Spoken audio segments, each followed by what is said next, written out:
In retrospect, I didn't even realize that the name of the book was called Ememoriam, but honestly, doing it today really does fit.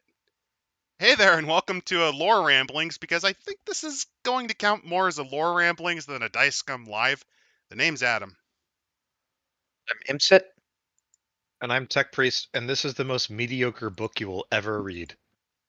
Oh, that's Not that's yeah, unfortunate. technically not fitting for Memorial Day, but they both start with M. Well, and Memoriam means in memory of, so it is kind of fitting if you squint at it. So this is the latest release for Vampire 5th Edition, and in this case, it allows you to play as Ancilla characters. Ancilla are those kindred that have survived for at least several decades, if not centuries. Yes and no. It's essentially a rank in vampiric society that puts you above a neonate. Neonates are basically the guys that just got bit, or those that are on the bottom of the totem pole, the pecking order. They're essentially they're not quite capos. They're a step above the average foot soldier, though. They Depending on the city, you actually might have a little bit of influence and power, although nothing compared to, say, a primogen, which is above you in terms of rank if we're talking Camarilla. And hell no, you're nowhere near the power of an elder. And the chat's already rather lively. We have a ranking list of qualities from Silver Grizzly saying that the OG Vamp was best, then Requiem, then 5e last. Oof. Dark Sun calls this disrespect in book form. Also says this is a better love story than Twilight. And Dax is already excited that this is Vampire 5e. Apparently, because I like to do this shit live, don't worry. Tech is playing Baali's advocate. He has informed me this is very mid, other than the cover title, which I will show you. This cover is very. This feels like something you would get for $2 at the bargain bin of a DVD store. It's Like, like a Tenmu version of Ozzy Osbourne. this feels like a French Canadian movie that was made for $5,000, made by a narcissist. We needed to do something artsy, but we didn't know what to do. And that's like my biggest problem with a lot of the Renegade covers. Is it's like you can't just go with the classic, the rose, shit like that. You have to go with this weird artsy bullshit. It's not even It's like, artsy. oh, They just Kitty, they just got a dude to take a photo of a pose, and then they did some digital editing to make it look a little more drawn, and then they just overlaid trees. I mean, this is a step up from the werewolf book, slightly. yeah. I mean, the werewolf book had better composition though. You could actually tell what it was trying to do. And this is just like, I guess this is supposed to be a vampire, and the trees symbolize something. Why are there the fucking neon light glares like it's through a piece of glass? Maybe this I, is I supposed to represent failing memory. well, it's certainly Yeah, failing. It's not doing well, but I see the digital artifacts, and I think they're going for distortions. Lieutenant may be a more apt way to describe them, also says. Yeah, Ancilia are kind of like lieutenants. I'd say they're more like NCOs. They're non-commissioned Ancilia, officers. Ancilia are like, all right. How do I put this? They'll cover it. Ancilia are basically what happens when your neonate survives long enough that they no longer get the entirety of the shit work.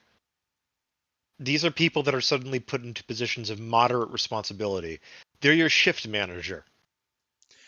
That's actually very fitting. They are the shift managers at the vampiric equivalent of Denny's. Right. The elders are is like the full-on manager. These guys are the shift managers. As for Dark Sun's question, what's my favorite clan or the best clan? That's a toughie.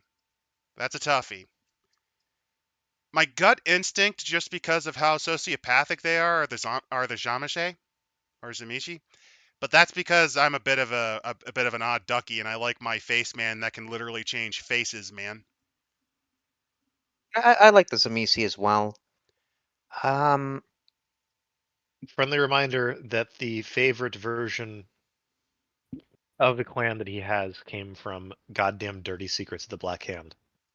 Well, you think I like the Kuldunic sorcery guys? Didn't you say the old clan were your favorite? I probably did, but that's just because I like the clan in general. Yeah. You also like the True Bruja and the Nagaraja. Also, they came from that book. No, I don't like the True Bruja. Don't put words into my mouth. Nagaraja, Okay, yes. I thought you said you liked the True Bruja, but I could No, be I wrong. I don't. could have misremembered that. No, I don't. I like the concept of their discipline. I think they're kind of pretentious, personally. I would actually say my favorite is I feel like Nosferatu. I don't know why. Nosferatu I are a kind of very like strong that. runner-up for me. They're also a favorite of mine. All right. So Now there's to no our escape top. from this book. I mean, from your past. So this is the back cover. You've been dead longer than you are alive. You've witnessed the passing of every mortal from your first life through violence, disease, or the relentless march of time, while you, undying, remain bound to this world.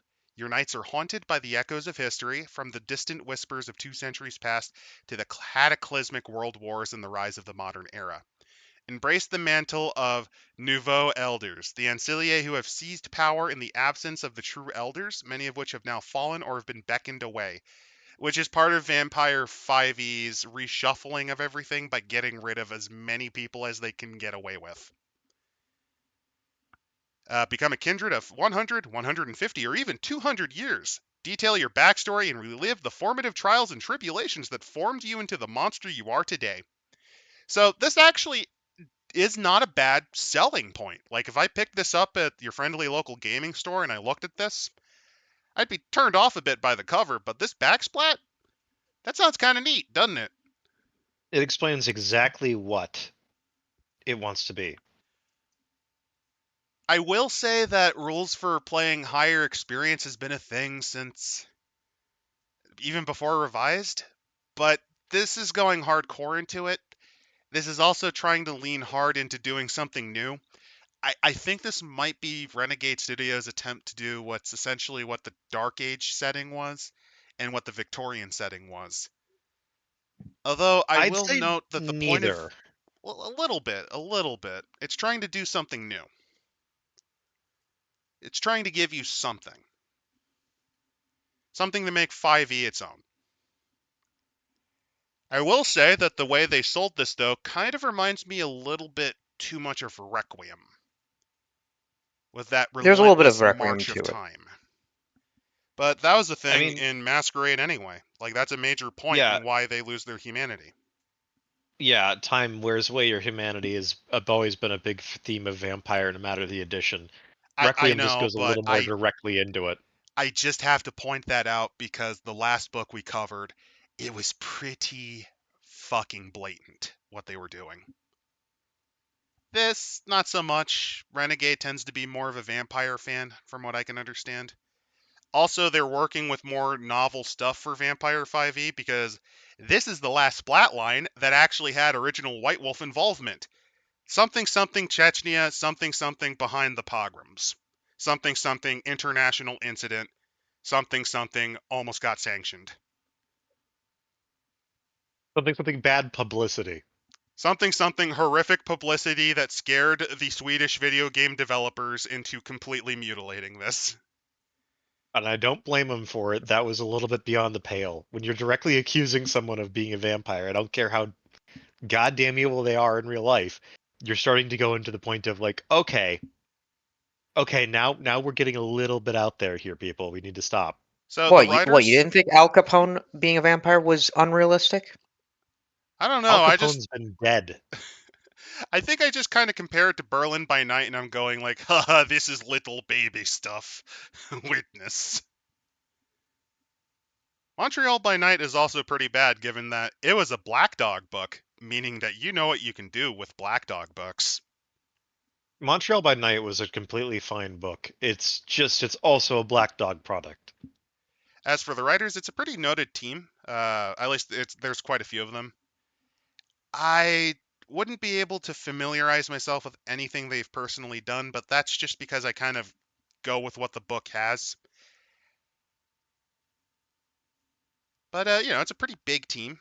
It has one producer. Does it have any editors? Just the copy editor, which, that might Well, be. no. There is the brand management, Mr. Kareem Mumar, which Ah, you remember was the guy who potentially sabotaged Werewolf. not potentially. He frickin' did. As far as I am concerned, he frickin' did. He also is one of the creators of Vampire 5th, so, That is not a good thing. I don't like a lot of the lore mechanics they did for 5e.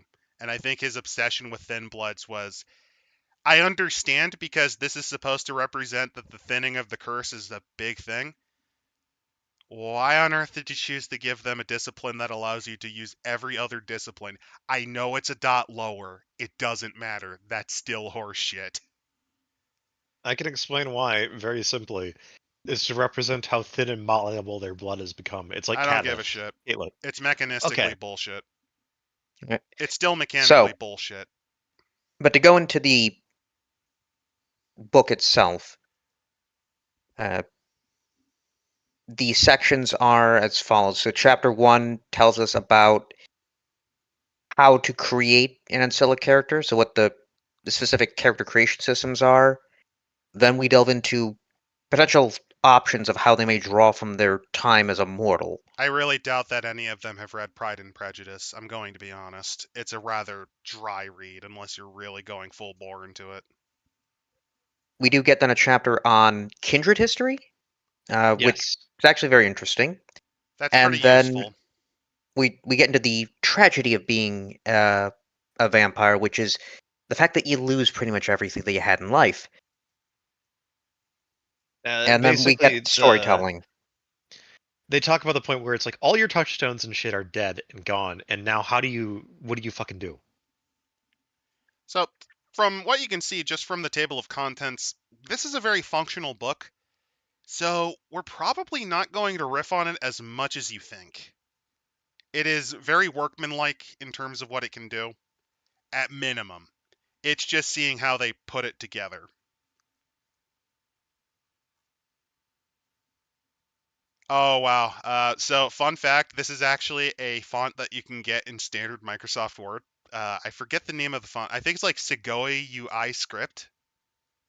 It's very commonly used because it looks kind of like handwriting, but it's not. So, I do see one thing in the character creation section that sticks out to me. Apparently, there's one character, or there's one to make a La Sombra in the Camarilla. oh yeah, that's a big Yeah, thing that that's happened. metaplot. That's That's metaplot. metaplot The Sombra stuff. left the Sombra left the Sabbat to join the Camarilla. No, but I mean, like, as in back then. Well, yeah, because they themselves also like the Ancilla. The whole thing is because of the whole scenarios that happened during Gehenna and then the events of 5e.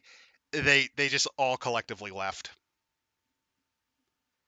Ah, They all collectively They left the decided Sabbat because what happened was the person who wanted Vampire 5e to really be a thing tried to kind of nuke it back to zero in a way.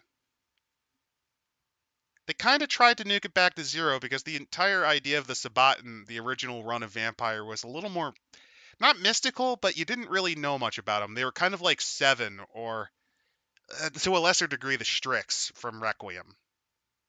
They were kind of the bad guys out there, but you didn't know a lot about them. I mean, that was only in the first edition. That's As soon as that's we what I got into mean. second Only in edition the first edition. yeah, as soon as we got into revised and second, we got a lot more on the details of the Sabbat, including ways to actually make them playable. Including Dirty Secrets of the Black Hand, which, for all of its good, is still not a very good book. but the quick guide for Ancilla character creation is to have 6 to 8 dots in each mental, social, physical, and disciplines. Willpower and health is like 5 to 8. 3 skill pools, you put 8 to 10 or 11 dots in, and in your disciplines, you put 10 to 12 dots into it. One can go up to 5. Okay, so this is really quick. Oh, this is for storyteller characters. This is just to really quickly assemble this. Okay. But for I would have been a bit the actual. surprised because holy shit, that's a lot rougher than I remember character creation being in terms of how quick For it the is. for the actual characters, they want you to focus on your coterie type. By the way, fuck the Because relationship map. This is just something they did as a weird, stupid gimmick. No, relationship maps could definitely work for Vampire. It can, but like you can justify it all you want, but I always found it relatively pointless. The older editions didn't need it. This is just some extra hibbity-jibbity that I'm going to blame Ron Edwards for. I'm going to blame Ron Edwards for this one, because this is like something an academic would cook up. Basically, if I see something artsy-fartsy, at this point on, I'm going to blame the sorcerer guy for it, probably. You'd be shocked at how Literal Wizard much. did it. all right, to play Baali's advocate, when you get vampires this to a certain point, I think relationship maps actually help a lot. Yes and no. Because you yourself I don't remember anything. but my bigger point of this is that it's useful to map out the relationships between older vampires in a city.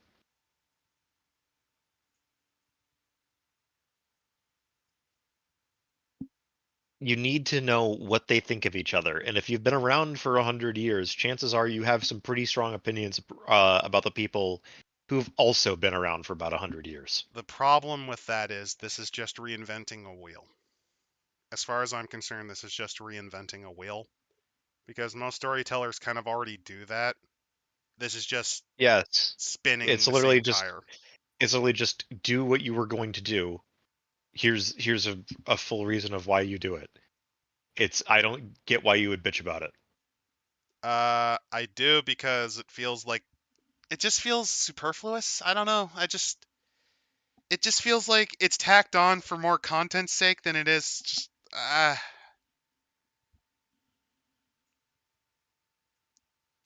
So see the it as first, a stupid gimmick, personally. so the first thing with character creation is the coterie type, and while you can use the ones from the main book or from the supplements, there's a few they have that are specific for Ancilla, such as the Arconium, which is Justicar's own police force, I'd say. Sort of. They're bully boys. Yeah. You You have take the obviously the lads and you break Primogen, some legs. yeah, Primogen Council, Prince's Court, a Decades Club, essentially a kindred that are in a city that share a bond by being embraced in the same decade. Which, if you've been in like a tumultuous decade, I can see that being a thing where it's just like, God damn it, the young kindred don't fucking understand what it was like back in the day. Yeah, I have to give They credit don't. for that because, okay, hear me out. Hear me out. Okay, imagine Paris by night. You have a trio, and you're just a bunch of young licks going about in the streets of Paris, trying to cause shit, trying to prove you're Billy Badass, and then you ruin the delightful cafe time of three older vampires, who then break your limbs, rip off a couple thumbs, and politely inform you that this is the Montagnard Survival Club from the Great Terror, where several of them had to essentially avoid being killed by Robespierre's intelligence agency. Like, imagine running into just a trio of dudes who survived the French Revolution and its terror. I could see that. Yeah, and that's sort of what they. Kind of what they're I going want. for, No, I Yeah, like that. because you're supposed to have a mythic flaw, an anachronistic or supernatural flaw worth 1 or 2 dots, such as a folkloric block or bane. That seems a little bit, but I also get it. I like the anachronistic flaw, though. yeah. Then you go with obviously age, clan, your core concepts. The examples they give is like a 1805 Bruja Napoleonic logistics officer turned communist politico. I can kind of see that. I could Ninth, see it, but yeah. I also Oh, don't wait, necessarily uh, know because Napoleonic guys were usually populists anyway. a 1764 Ventrue Jesuit inquisitor recruited from a now dead Mesoamerican people. Now that's a good concept. That's actually a fantastic one. post-war gangrel cop turned anarchist activist, and then a monarchist La Sombra serving an inbred or extinct Central European royal line, mostly as a self-appointed hitman. Also, since I'm just kind of paying attention to chat, yeah, I understand the point of the map. It's just, it feels weird pointing it out. It might just be because I've done a lot of storytelling and DMing at this point, so it's just kind of second instinct. It's I just, mean, yeah, for you it's second instinct. For people that are getting into V5, it's definitely not. it feels kind of, I don't know, it just feels like something you'd naturally want to do if you're making an entire setting yourself, you know? I don't Then, know. in terms of attribute spread, take 1 at 4, 3 at 3, 4 at 2, and 1 at 1. Oh, You can then, that's interesting. Okay, so you have a spreadsheet. Okay. instead of what is it, your 8, 5, 3? Uh, I I kind of hate this because it feels just kind of I more. think this is basically what they decided to, I think, shift over to for V5. I'd have to double check the core They book, probably but the did, but I don't like this. I think the idea behind it was to speed things up a little bit. I I don't know. I feel like this actually takes more time because you could easily lose your place on the number placement. Well, Because if you got a Possibly. look at physical all sheet in those front of you. look at those twos. I don't know. Yeah. Then skills, you could either choose to be like Jack of all trades, which gives you a lot Yeah, of this is the skills at part. 2. This is the part where I have issues. Look at this. Look at Yeah, that those numbers spread. blur Yeah, together. a lot of skills there. The discipline spread is pretty decent. It's like either as a specialist or as balanced. You then pick your discipline types to either choose to be focused by putting 3 in one of your clans and 1 in another, or put 2 into 2 clan disciplines and put 1 to a third, fourth. I I actually would argue. Oh, I would actually argue this is kind of unhelpful. And Squirrel Killer, yeah, that's the problem. The relationship map thing seems more like something the storyteller should deal with. It should be in that section, not here. Yeah. Yeah, I actually would argue that this character creation method is kind of borked. I mean, it might be But meant for the other players that are playing yeah. Ancilla. Like, what's your opinions on them? You then get, though, your predator type. I don't know. It feels like something you could hash out in a session 0. I know, but it's still nice to have it written down. Wouldn't you be naturally writing that down if you're making the character sheet on a session 0? Well, yeah, that's what they're talking about with this. That's like a session 0 step. It might just be the thing I'm doing, but with a different label. It's like that corporatese marketing thing. Yeah. Oh no, I'm turning into an Ancilla myself. These newfangled ideas, they confuse me. They do give us a Anyway, new option for an Ancilla predator type, which is a tithe collector. You have vampires pay tribute to you in the form of selected vessels. So I think this is a 5th edition thing. I'm not familiar with the predator type Yeah, concept at all. instead of just saying, "Oh, I feed," you have a specific type or a way you feed. yeah, that's the predator type idea. It's about your feeding method. Okay. Yeah, this is something I've never been a fan of with 5e. It's just how much emphasis is emphasized on the feeding. Then we finally get our generation. So you could play at generation 12, uh, generation 10 or 11. Most potents are at 9 or 8. And it's kind of unheard of outside of like Europe to have a 7th or 8th generation. I will note that blood potency really does remind me of Requiem. I wonder if they're wearing its skin. Maybe it's because it's a good mechanic and they backported it.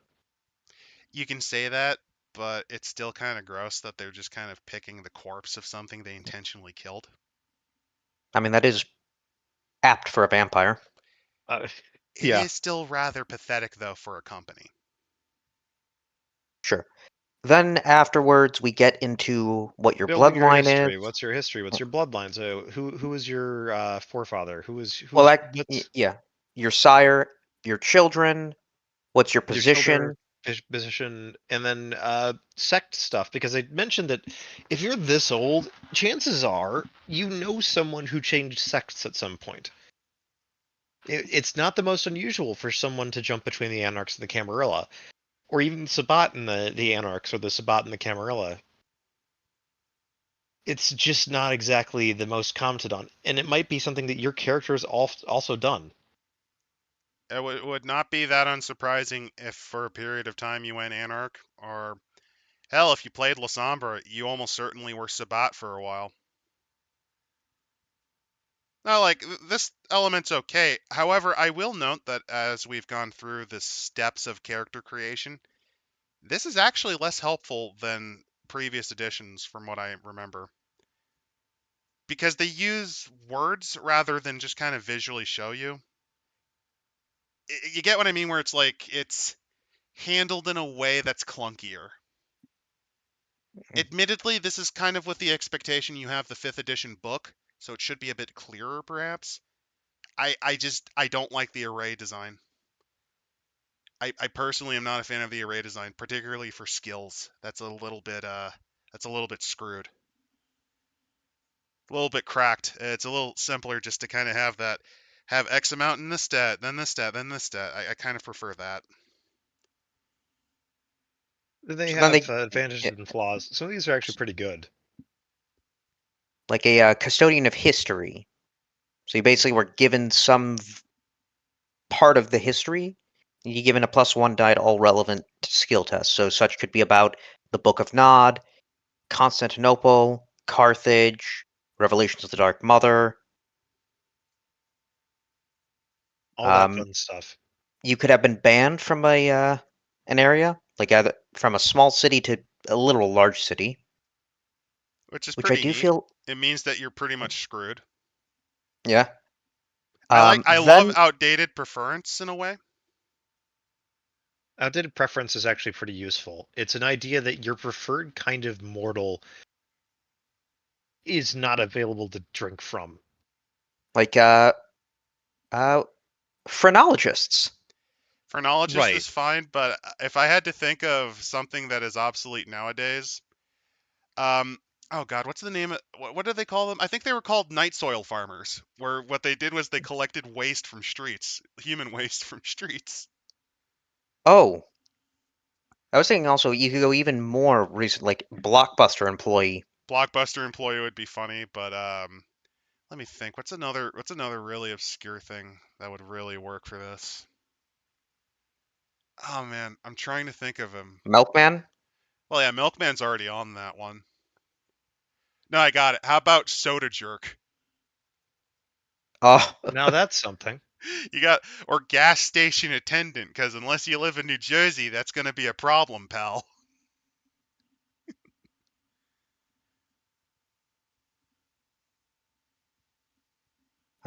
then we go into the convictions and touchstones. And the way I'm reading this right, I don't believe you have touchstones. Actually, you know what would be a really funny Yeah. outdated preference? Okay, hear me out. This is taking place in the Dark World version of Costa Rica. Military. Because Costa Rica banned its military in the 1940s. Oh, oh. If you're wondering, it's because they attempted a coup and resulted in the largest massacre in Costa Rica possible. So they just got rid of their military. It's just run by police now. Hooters Oh, that, employees soon. Yeah, yeah. but so Racks. You have to eat people at racks. You have to put people into a rack and drink for No, them no, while they're tied up no. like that. The sandwich chain. Oh no, that's They have to have eaten a rack's roast beef sandwich. so you should select 1 to 3 of your convictions and consider who their lost touchdowns were and how they represented, or what they represented carries forward into the ones you currently have. So you do have touchdowns, but it's yes. you have Basically, to have lost the some. faster your humanity goes down, the more you start to lose them. Yeah, fair enough. Then we go And of course, into they It's talk not about the fact that surprising. trying to replace them is traumatic as well and causes other issues. Because you're never getting the exact replacement. Right, and they talk a lot about that as the tragedy of it. Oceans of Time, once you've defined the basics of your skills, they basically give you ideas of what you can gain for extra skills. This is probably why they give you that array baseline, because here's where you start to flesh it out more. I get So it, but on the other hand, I would actually just kind of prefer having the stat points that I can just kind of assign. yeah. So I the think that's table for simpler the than this.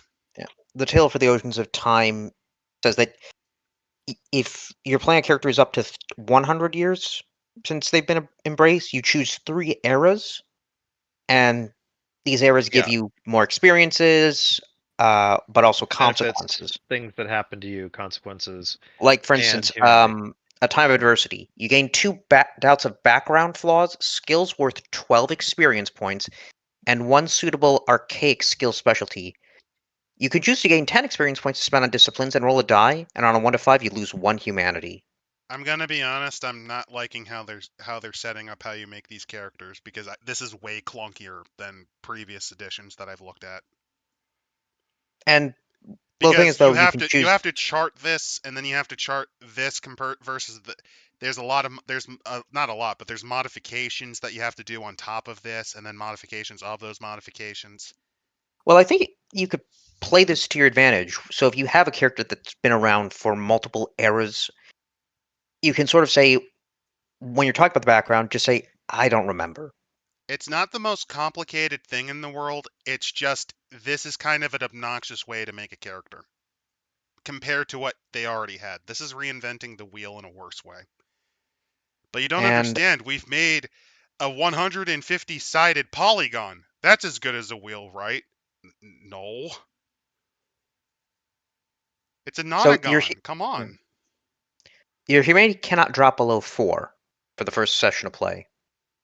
If you do get more loss of humanity, you instead lose a conviction and its corresponding touchstone. And those should have been replaced. Also, when I think of Oceans of Time, I'm going to be blunt. It just reminds me of the Mists of Time from Requiem. I wonder why. It's a good term. Yeah. But we then go into the archaic specialties, I'm and there sorry, was a it's just like the more I look at this, the more it kind of annoys me because I'm like, oh, you're just recopying someone else's homework. I but get it's good it, but homework. And they also mentioned, hey, there's rules anyway to generate Ancilla in the main book. If you really want to use those, feel free. But I I do have like an issue this. with this. I do like this decades table I like it because because it gives you a nice summary of here's what you can throw at your characters for players that are at this sort of time period. and it's not simply just a Eurocentric point of history. Like, honestly, I think if they were doing this back in the 90s, it would have definitely been so. Because when we get to like the first decade of the 1760s, we're not just talking about the 7 Years' War. We're also talking about Catholic Trade Russia's versus the war. Ottomans, the Spanish missionaries in Russia. California. You We're got not Eurocentric. We're just talking about Russia. I would have I would have used the Gorkhas conquering Nepal personally. well, Well, no, that was in the list I was going to, like the Spanish yeah, missionaries in California. You got the Pontiac's rebellion, Gorkhas in Nepal, alchemy starting to die out, and a fun and bit, which is the Beast of Gavadon, which is in the French countryside. and the various specialties. So you could have a really good skill in bloodletting, I love this one. or Starfort Defense as an it's archaic specialty. That's actually really funny. 1770s. You get the American Revolutionary War, Kindred rebellions in New England, which I love that they're weaving in the vampire history with this. It's one of the few Yeah, bright portions of this book, in my opinion. you got the Xosha Wars in South Africa, and some of the specialties. Wigmaker. Wigmaker is hmm fantastic. I mean, they still make wigs, but it's not to the degree that they used to. It's also not the type. 1780s. Montgolfier balloon piloting. Yep. Caligistronian Hermeticism. Also, the first Maratha War. Yep. The abolishment of serfdom in the Holy Roman Empire. Spanish settlers found Los Angeles. 1790s, you get Reign of Terror, Second Great Awakening, The British Haitian Revolution? Yeah, Haitian Revolution Yeah, started in the yeah, sorry, 1790s. It did. British anti-colonial soldiers from Sierra Leone found Freetown. That also happened, yes. You had 1800s, the Second Maratha War, It took a couple. the dissolving of the Holy Roman Empire, Napoleon reintroducing slavery in French colonies. This is actually why the Haitians intentionally rebelled against him, by the way. Yeah, it's the second time. And Because slave trade being originally they were banned. actually supportive of Napoleon. Yeah, slave trade being banned in the UK, the US, and Denmark, Norway. Yep. Which, yes, what was it, 1805? 1807. 1807, it was. 1810s, War of 1812s, Spanish-American Wars, Sweden claiming The North Luddite Denmark. uprisings. That's something I Thing. always love to remind people is that, yeah, the term Luddite specifically meant people who were angry at being replaced by automation. At least initially. The gaslight becoming common in cities, Mount Tabor erupting, leading to the year without summer, which made it possible for many Kindred to operate briefly during daylight. Which I think is a nice little nod. Also, steamboat piloting as an ability. And I Fine love penmanship. the storyteller characters. Most eligible bachelor. Let's see, 1820s, Greek War of Independence. Oh yeah, Ashcroft being that took did a this. decade. The Russo-Turkish War. There's actually, I wouldn't even mention the Russo-Turkish War here. There's so many of them that. Yeah, but this is the specific one of 1828 and to 1829. There's a Along lot with the of Java them. War. Yeah. Let's see, 30s. The Spanish Inquisition officially ends. Oh The yeah, Black it Hawk kept War. going that Opium long. War. Yeah, Opium War. Yay. Victorian era. I also love the abolition of slavery underneath it. We will banish slavery, but we shall force the Chinese to smoke opium. Funnily enough. Yeah, 1840s. We get the European revolutions of 1848. Big one. Mexican-American War, Communist Manifesto, women's suffrage holding its first convention. And I love the especially parliamentary procedure. Yeah? That'd be great in the Camarilla. I mean, I wouldn't be surprised. I mean, depending on. I also like daguerreotype photography because that is one of the first types of photography that's available. It is completely obsolete by now. Also, Then we foundry get work because you don't really see that much anymore. 50s. We get the Crimean War, Second Opium War, Second War of Italian Independence, the First Indian War of Independence, and the origin of the species. Yep. And we get 60s Civil War, American version, New York draft riots, Japanese Imperial Army fights the last shogunate samurai in a battle of guns against swords. Oh yeah, you might have seen this thing called The Last Samurai. It was based on, I believe it's called the Boshin War. Canada becoming a British Dominion. Yeah, basically each decade has a bunch of neat things, and this is easily one of the better parts of the book because I think the way that they teach you how to make characters are worse in every way than just using the Ancilla creation rules that were in the base game. I'm gonna be honest, I think it's terrible. But these, let's see, 1, 2, 3, 4. These 4 pages are actually worth it. Though I do want to point out in the 1880s, Vlad Dracula takes domain in England and breaks the Masquerade by telling his story to Bram Stoker. Yep, that's old Masquerade lore. Yep. Oh, also as a storyteller character, motherless chimney sweep. Get your Cockney accented orphan right here. And actually, you talk about soda jerks, 1890s. Soft drink syrup mixing is a skill. Oh yeah, because originally it was used it was actually used to be in pharmacies. It was supposed to alleviate certain stomach ailments, and it was also supposed to invigorate the blood. Along with that, opium. Well, originally some soda syrups actually had cocaine in them to alleviate things like toothaches and agues.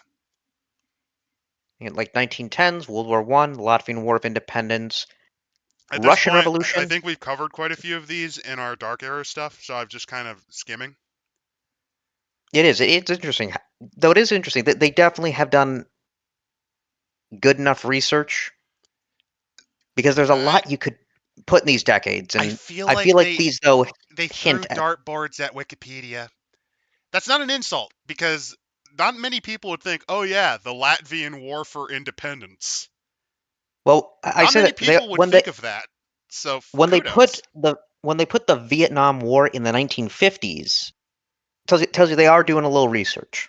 An iota, one iota of research. To put it in parlance, one dot of research. And as for chat, they have mentioned that cloudy days are still lethal. It's just easier to soak aggravated damage when the sunlight is weaker. That is correct, Zen Gunman. That is something they did change. So we do. The mechanics Well, suffer from add and subtract. That is a thing I have to agree with Squirrel Killer, by the way. That was my biggest problem with the character creation. we do though in You're our really timeline. telling me? No. Okay, I have to disagree here. AK-47 as an antiquated skill? Are you wrong? Are you insane? The original AK is no longer made. Yeah, but you'd still at least have the basic principles. Yeah. Yeah, I'll give you that one. Maoist political theory is also kind of insane to put as antiquated because you I have mean, it is. third world belief. Well, no. You see, you have the actual version of Mao's thought, which somehow also involved vampires. Mao Zedong thought with vampires sounds really fun. The timeline, though, it goes all the way up to the 2010s, in which we get online provocation as a skill, as well as meme Trolling craft. is a meme. Well, they I are, but missed that no. one. There's something I have to point out. See this vampire? This dude is hardcore because that, I believe, is a firefighter uniform. Oh, This dude has enough balls to go into fires. Gotta give him credit. The bow tie thing can go fuck itself. Stop doing that. Stop doing that with that specific phenotype. Stop it. But I like the fact that this dude is brave enough to actually handle his rot Shrek fears. I do like with the 90s, though, we get chaos magic, Oh Yeah, yeah, again, rapping, and classic. zine production. zine production is a great one. When I read the meme craft one when I did my kind of brush over of this section because it was just becoming a big long list. My first thought of was, oh, Minecraft. I get why that would be an archaic vampire skill. Also, speed running. I'm very happy that's on there too. Esports, quantum Cryptocurrency surgery, trading. DIY plastic surgery, hack digital car is actually a pretty good one. Oh, that might be janitor. Possibly. It's the high reflectiveness of the uniform that makes me think vampire. It could be EMT, which would also fit Could for a also be vampire. somebody at like those guys on airport runways True. that wear like high reflective gear. It could be that. This could be a thing where it's like he has all these normal sort of outfits for his normal day jobs, and then like a couple of specialty things. Like he just got back from doing something different, and now he's just getting back to his normal apparel. Well, good for an old man that age for getting up to doing things. I'm just Yeah. happy to be around. He says as Eh, he ambushes a tourist to drink them. Then we have final step is your long-term ambition and your immediate desire. Long-term could be specific, such as eradicating Sabbat presence in the East Coast, or make it for all the murders I committed in the last 90 years of low humanity. That's an interesting It's a one. pretty good one.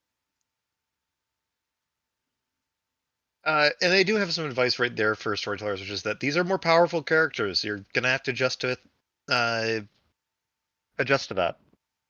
Well, not only are you going to adjust to that, you're basically going to be playing a game of politics because having this amount of power on your side means that you going out and cracking skulls, you're going to have to be a bit more careful because your disciplines are now a lot more observable. See, a dude with 1 dot in celerity, that might just be ruled as, oh, they're just really fast. You might have 3. You might be able to outrun cars. Then your fledgling says, "Okay, here's what we're gonna do. We're gonna dress you up in blue, put fur on you. You're gonna have to wear red shoes." Okay, I know it sounds weird. I'm envisioning an Ancilla, right? Who is from? Let me just pick a random time. I'm gonna go with the Latvian War of Independence. I do not understand. Why do you wish for me to wear this orange jumpsuit and wish to put my hands back and run towards the military base? It's for a meme, dude. What is meme? I do not understand meme. Why must I wear the jumpsuit? And why must I spike my hair up? Because you have blonde hair, dude. We're gonna run. We're gonna Naruto run to Area 51. I don't know why you want to be killed by military policemen. Okay. I don't understand. You want to be killed by military police. I could take you to old country. You get eaten. You get eaten alive. Literally. Fate worse than death. All in all, I'd say chapter 1. I actually do not like how they establish character creation. I think it is overall more clunky. I understand the stat arrays because it allows you to modify, but I feel like the addition and subtraction elements makes it an inferior product to just using the 5e version of Ancilla character creation. Which is just a simple background package. So that is a failure, but I will say it balances it out with the decades, which provide inspiration. And I do think that the relationship map, I usually would criticize it, but in this case, yeah, since you're playing Ancilla, it does make sense. And again, I the other thing is it criticize can be it since useful I to see it map. as an ST tool, usually, more than a player tool. But Right. in this But I think case, it's useful to map out your relationship with not only, for example, your childer that you have, but also, for example, your sire if they're still active, if there's player characters, NPCs you might have as allies or whatever else that you've already again, determined with the GM. I There's a lot of think you're useful stuff already with this. tracking that naturally. It's just in this case, since you're Billy Big Britches, kind of, you're a big fish in a small pond. At this point, you probably do have to track it. You have made enough enemies that you're going to have to track it. You've also made enough allies that you need to know whose favors you got to grease the palms of to get. Because at this point, you're in the politicking stage. You're not full elder manipulation bullshit level yet, but you're getting there. All in all, I would rate this 5 out of 10. It was okay. Okay, I'm being a little harsh. I would rate this like a 6 out of 10. This is decent. Chapter 1 Though is next, decent. though next chapter's it's sort of flashpoints in mortal history, I like and to sort call of this where, dark era speed run any percent. yeah, where your character can perhaps have interacted with people and like mortals and vampires, other supernaturals. Oh no, I'm just envisioning Forrest Gump as a adventure ghoul. My sire always said life is like a box of chocolates. By that I mean he favors eating black people. Oh my god. Well, anyway, me and my master decided to go abduct this guy. He called himself Hoffner, Hafa. We had to bury him underneath Chicago Field for about a week. Then we had to dig him back out of the ground. I don't know what happened to Hoffner, but that Teamster group really is curious on finding him. Just low-key hinting he got rid of Jimmy Hoffa. But again, first is the American Revolution. We have some background characters that you would meet. Some that are No, there's one nightmare. thing I want to point out. When to take creative liberties. This is something that I'm going to actually give a little bit of credit for. Feel free to invent people in places that never existed. Historical characters can make cameos, but don't worry if someone appears 10 years too early in the wrong location. I softly disagree with that, but if you're going to go like Gladiator, if you're shooting for like Maximus Gladiator where he uses Commodus, who gives a shit? You're doing this for spectacle at that point. It's also we're talking about this is how many years distant in some of these cases. It's like at that point, if you don't have somebody who's really into the history of it, they're probably not going to notice if you grab somebody like a few years early or a few years Also, late. Grandpa Vampire might be confused and forgetting it. Right, because this is sort of about. I remember meeting Emperor Napoleon back in 1817. Exactly. He was the third. Or was he the fourth? I I forget remember. if I ate him. I remember meeting this weird Chinaman, and he said that he was the brother. He was the brother of Mehmed, I think. Well, anyway, he decided to start some weird religious cult, and I didn't really take too kindly to that. I think the Jiangxi got him. That's all I got to say about him. I actually snuck onto a boat once. Got to visit Japan. It was really nice. Although they kept firing cannonballs at the port we were in.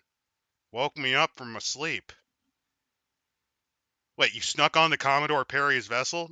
I guess. No, On no, Matthew Perry was from that show. I don't know. I just remember waking up, and one minute I was asleep, and the next minute I saw some Japanese official bowing completely to some dude in a funny hat.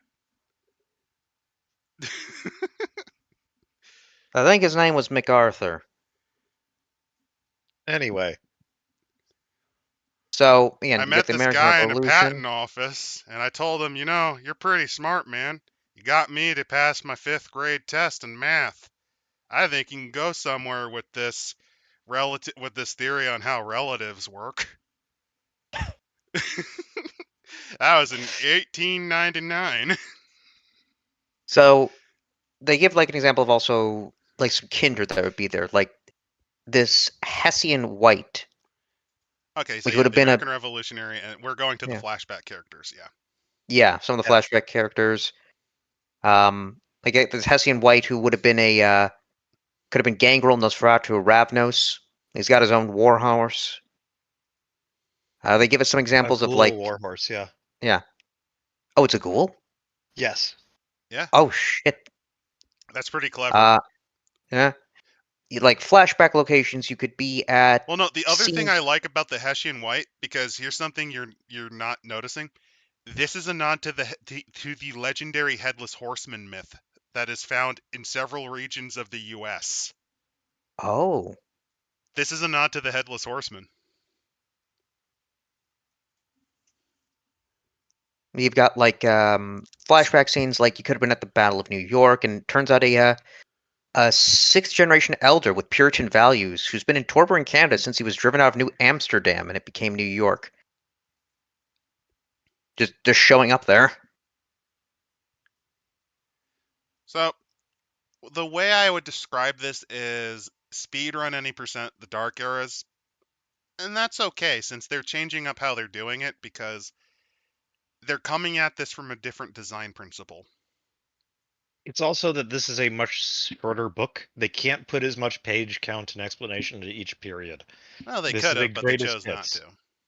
Well, they could have, but it would have been a much, much, much longer book, and it would have driven people off. What they wanted this to be is a simple book that could be just a one-stop shop for, I want to run an Ancilla. Okay, here's how you run an Ancilla. I think it kind of fails at that, but it does help for ideas. The next section we have is the French Revolution and how the Camarilla are trying to hold on, but anarch groups are coming into the and thriving in the I violence will of the state terror. that there is some value here because it also speed runs the vampire lore. It does a pretty solid job at speedrunning vamp lore. Like there's this whole Camarilla faction, the Bohemians, that advocates for reform for newly embraced. Anarch stuff going on. So yeah, this is the kind. This again, it does seem a lot like Dark Eras, It seems and like unlike it. older World of Darkness, where it should have been that it turns out that that Marie Antoinette was a vampire or something like that. I think she might have been a ghoul. I don't remember. But you know what I mean? Like actually saying like, oh, all those stuff in history was driven by vampires. Well, it wasn't always vampires. Sometimes it was mages. Sometimes it was werewolves. Basically, a lot of things were the result of supernatural things. Let's see. The next one is the Regency era of Britain. I will say that this is kind of neat in that This is essentially Dark Airs, but it's solely focused on what the creatures that go bump in the night do.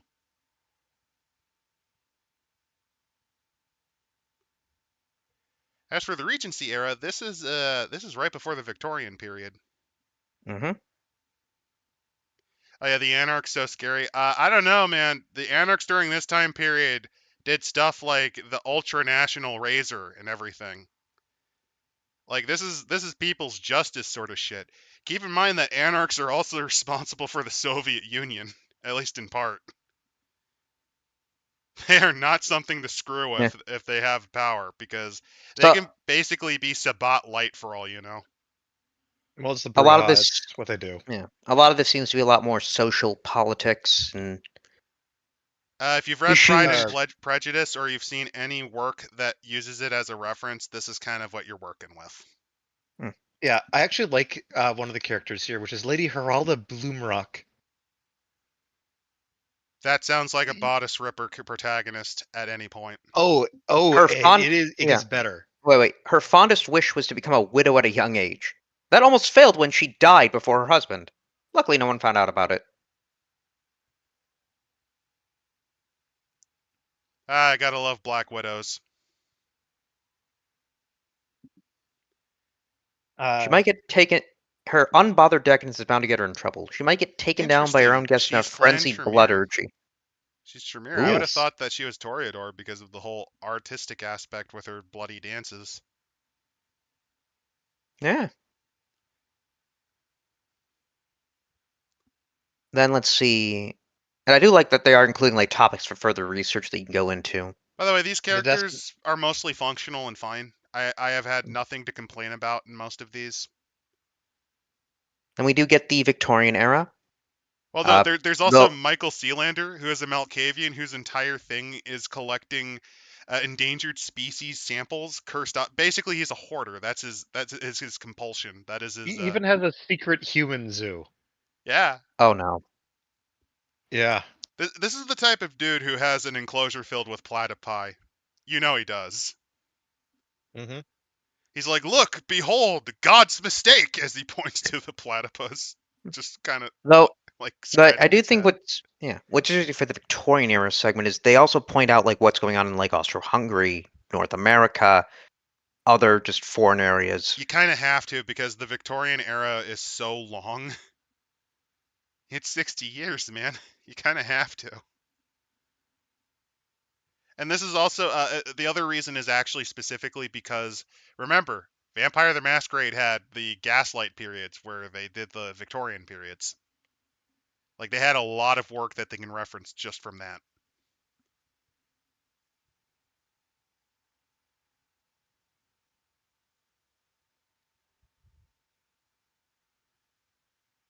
And We some actually of have their also some options. human characters in here. They do bring up, Whitechapel. What else? Private clubs, lodging houses, Blackwell's Island. Bring up events like the Vanderbilt Costume Ball in 1883. By the way, something you missed. One of the flashback characters is the mother of the daughter who runs away with the Austrian Crown Prince Rudolph, who, if you don't know how that ends, it ends in a murder-suicide pact. He Ah, was the heir of young the love. Austrian Empire. Oh no, he was a depressed wreck who basically killed her and then himself. Ah, suicidal love. But that is an interesting character. I have to give credit for that. So yeah, kudos.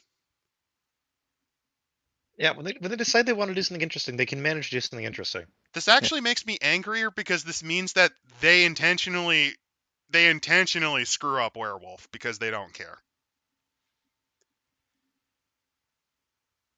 This And we is have the this is an order of magnitude better. The beautiful period. The Belle Epoque. Mm-hmm. Also, Whitechapel, folks, which you might know as the complete nightmare. Yeah. They have a lot of fun things here. Yeah, the transition between the old elites and the new elites, class warfare, gang warfare. Oh yeah, this is an interesting period, especially if you're really into learning about labor movements. This is where the International Workers of the World got its start.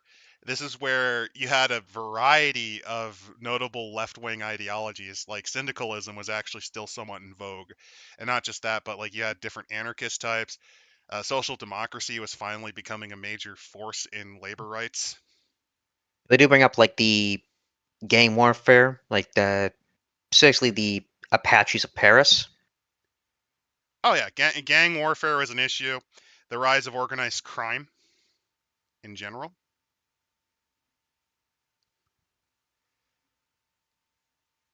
Wait, they actually made Adolphe Thiers a fucking vampire, really? Yeah, they did. They made one of the first French president. They made, what was it? The first French president of the Third Republic a fucking vampire. Yep. 11th generation Ventru. Embrace 1877. That makes sense. I think he died of a stroke around that time. Yeah, it's a fun one.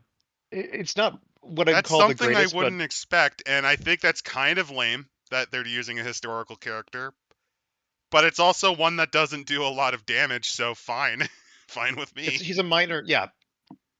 He's a minor historical figure. It's one of those things where it's like, oh, that's neat.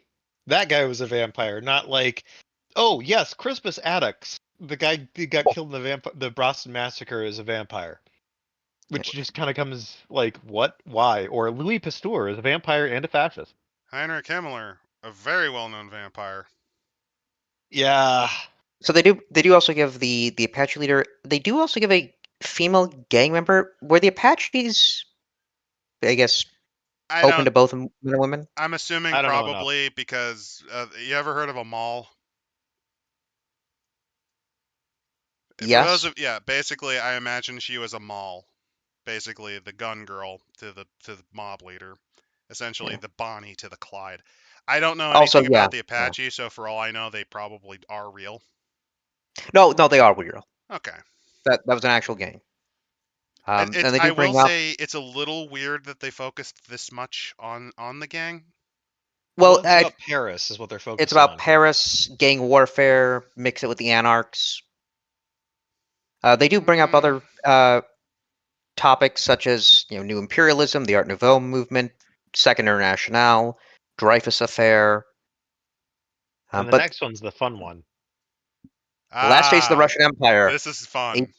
1861 to 1917. Yup. aka, how do you cause the rise of the Soviet Union? How do you screw up? Well, here you go. Also, if you're So, ever curious on the concept of the professional revolutionary and a lot of the dumber things from the far left, you can thank Russian anarchists for a lot of it. Thank you, Sergei Nechayev. Very cool. so we do end serfdom in 1861 in Russia. Kind of, yeah. Moldova still has it because it's the poorest region of Russia. And the Zamisi are pissed Well, yeah, their because it's harder general for them to just keep got, slaves. yeah. So Let's see. Alexander II, here's the funniest thing. Alexander II is kind of the closest they have to a really good reformer in that he actually did have plans to make at least the early beginnings of a Duma and devolve some of his power. Actually gets killed by a Russian anarchist. Thank you, Russian anarchists. Very cool. He legitimately dies. His son is like, democracy is for little baby men. I get up and poop on this thing. And he completely... But he dies young. Yeah. And then Nicholas II takes over, of which apparently several Malkavians observe ominous signs. Yeah, the Konienka tragedy is... It's a real thing, yes. Yep. Concurrently, numerous anarchs in Bruja flock to Russia, enticed by the prospect of participating in a pivotal moment in the nation's history. This is a nod to how vampires were behind the fall of Russia. Remember, the vampires were behind communism in the World of Darkness. Yeah. Of course they were. So, which makes communism an aspect of the worm, technically. Not only that, but it also leads to all of those those far right people who go, oh, communism's parasitism. They're not wrong. They're not No, wrong. usually the far right guys just say it was the Jews and leave it at that. Well, parasites. Well, they do. They still Yeah. see them as parasites. So, parasite ideology invented by actual blood parasites. Very Actually, cool. that gives me an interesting idea of a war between an Orthodox Jewish sect of vampires versus these new young punks coming in that are radicals. That would actually be really Well, fun. they actually have a talk about this where when they go into the later stuff where they talk about vampire anarchists, where they basically say that usually Kindred tend to lag behind the politics of the current age. They're parasites, not secret masters. You know, B, they usually poison everything they touch. Everything they do has a negative effect on the world and the mortals around them, including revolution. like they gave here the first flashback character, Anastasia Voretsova, who was born to the Russian nobility, wanting to study chemistry as a woman, had to go to Switzerland, where she became radicalized, seeing the gentry as parasites upon society. By the way, She this joined is. the revolution. Oh my god. Yeah. So, some Yeah, details about this. I think she is an actual real character, from what I remember, or she's very heavily based on a real character. So, a lot of Russians actually became radicalized because Switzerland was a place where if you had weird opinions that would usually get you kicked out of other countries, they'd usually allow you in as long as you didn't cause trouble. So a lot of Russian anarchists and Marx himself actually spent time in Switzerland too. thank you, Because Switzerland. yeah. So what happened was this is the place where you would go to find people of like-minded opinions. And if you're wondering, Narodnaya Volia, or the people's will, is an anarchist movement. If I recall, it also had a lot to do with peasants' rights, and it also inspired to a degree the Green movement of Russia. Essentially, it also promoted agrarianism. They wanted a weaker czar. Some wanted to get rid of him completely, but these are the guys responsible for Alexander II's assassination. They were Well, completely gutted as an organization because of it. yeah, and she ends up though becoming the organization's explosive expert, gets in contact with the group's more secretive members, the Anarch Vampires, and they devise a daring plan to compel an elder to embrace Anastasia. The scheme works, and she can contribute more forcefully to the terrorist activities of the group. I Uh, kinda hate and this character. she harbors a deep-seated shame regarding her aristocratic background and reluctantly acknowledges she can only drink from the members of the working class. Which is a beautiful like I know that the character is very much based on like this is supposed to be a parody on what they are. This is the rich girl going full bougie. Like this is the rich girl pretending to be fake bohemian. Yeah. This is a Yes. real thing. The She problem may is end. I hate Yeah, this character yeah. Well, no, specifically. So, she may end up as part of the Communist Party. She might leave for the West before the fall of the Iron Curtain, or she could fall in a very premature detonation on one of her very first missions. oh, they don't have the part where Stalin kills her because he would. I think Probably, all of but these are good. she's also a Options. vampire. Yeah. They should have had Stalin force her as part of the trial of 37 or something.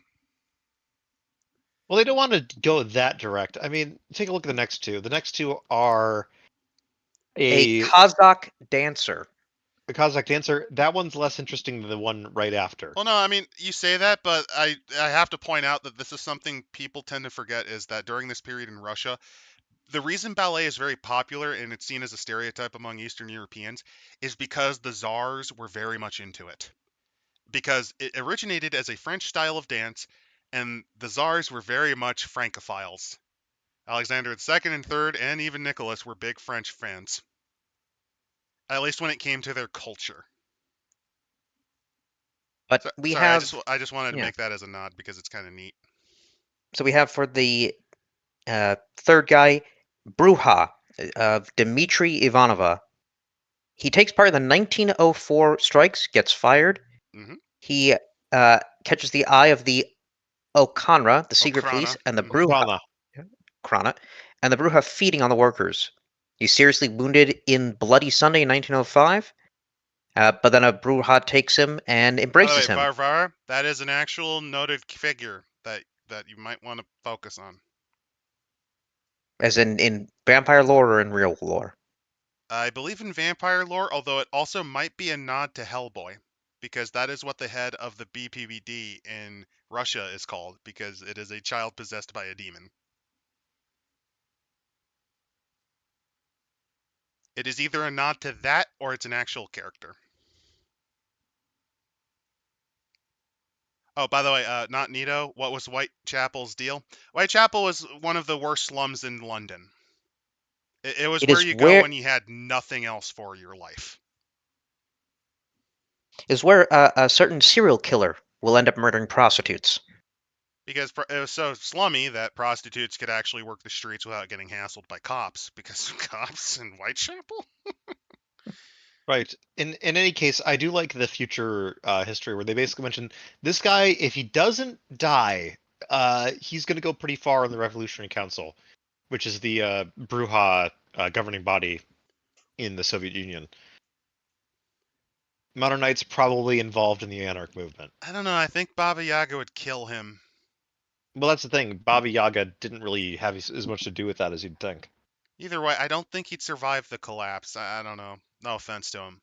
Oh, though they do bring up later of vampire anarchists, and saying that yeah, they do go behind the times, but some of them do pick up because obviously they won't lose their moral allegiances.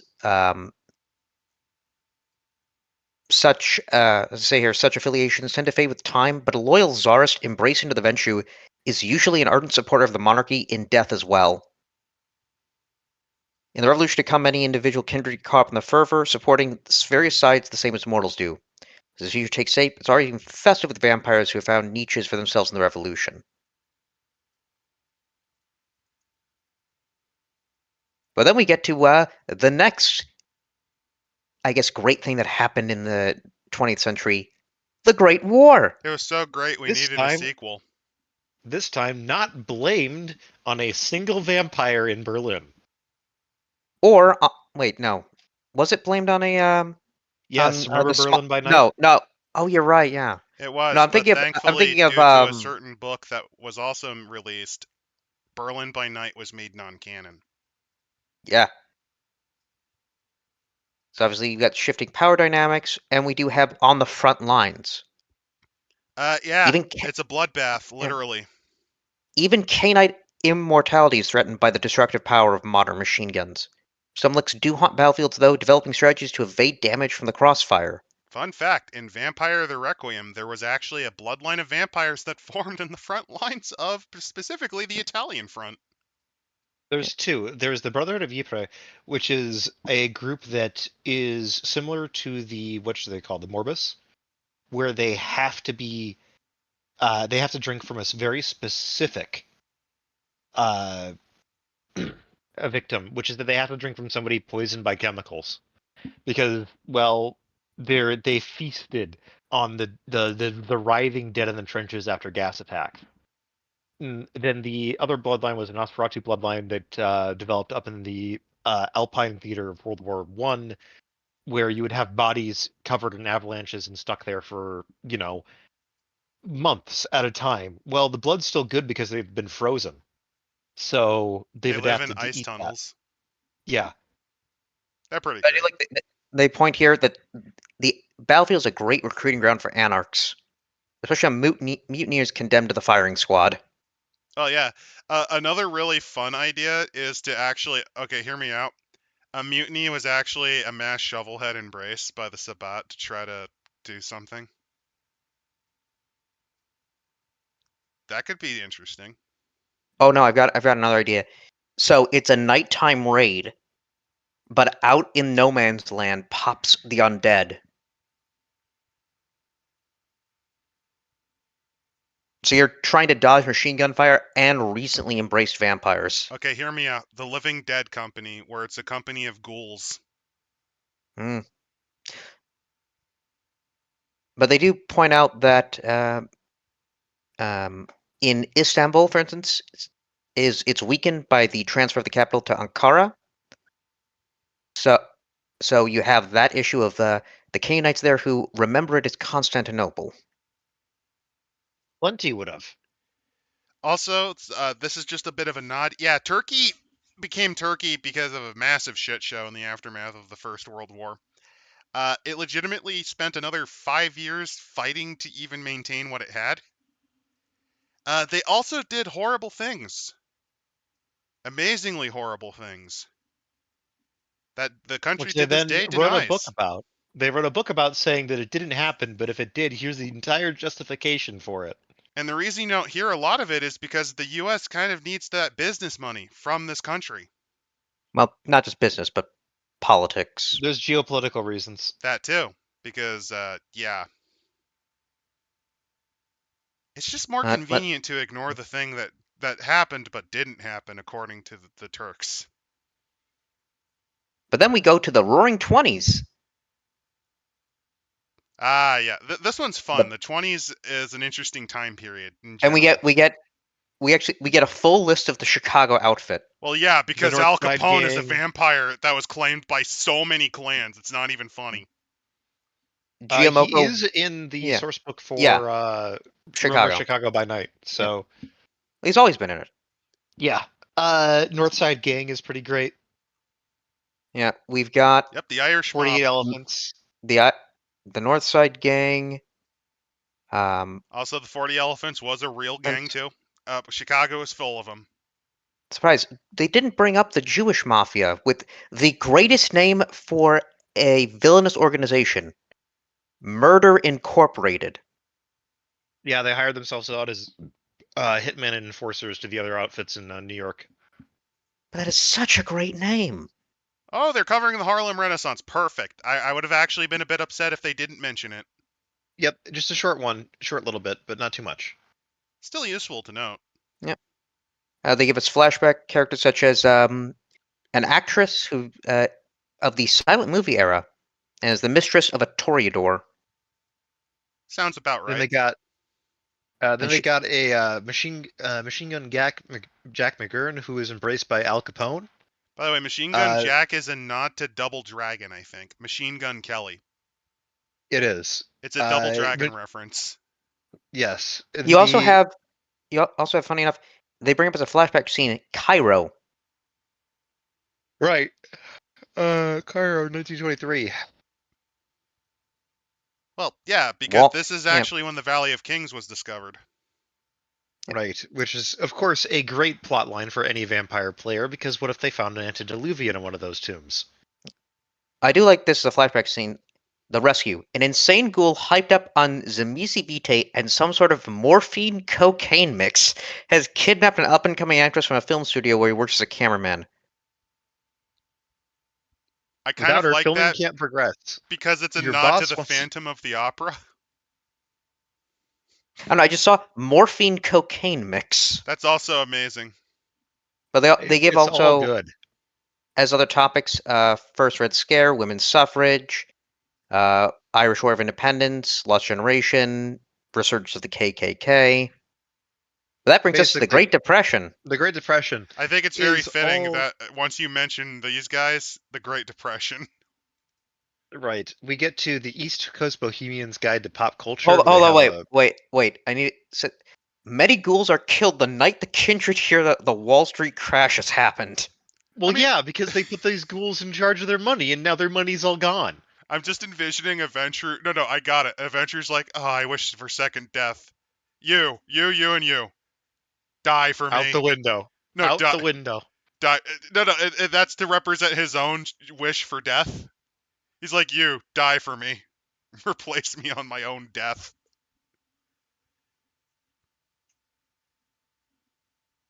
Oh wait, no, they do. They do. They bring up the Jewish American unders shtick. Yes, they do. Greenwich Village. The Benjamin Terry. Stockbroker Ghoul. Recent Wharton graduate impresses clients and colleagues during the initial months of the New York Stock Exchange. He's confused about the effects of Nosferatu blood upon his abilities and his appearance, but takes it for granted because he doesn't have much choice. Fortunately, he loses most of his mistress's money in the New York stock crash of '29. Well, yeah, because that was a thing that happened. There's a reason the running gag of jumping out of buildings was a thing. Yep. When it comes to stock Uh, market crashes. but they give a flashback scene of Dracula, the movie. Yeah, the movie. Golden Age of Hollywood, baby. Mm-hmm. At the end of the movie, after the applause, director Todd Browning takes the stage. You might not know it, but not everyone in the audience is a human, he says and smiles. I would now ask all the actual vampires to stand up so we can give you a big round of applause. This is as much as any mortal can remember, and most do not remember even that. Two things are known. First, the newspapers report that several members of the audience blacked out from fear during the premiere. Second, the very last line of the movie gets censored.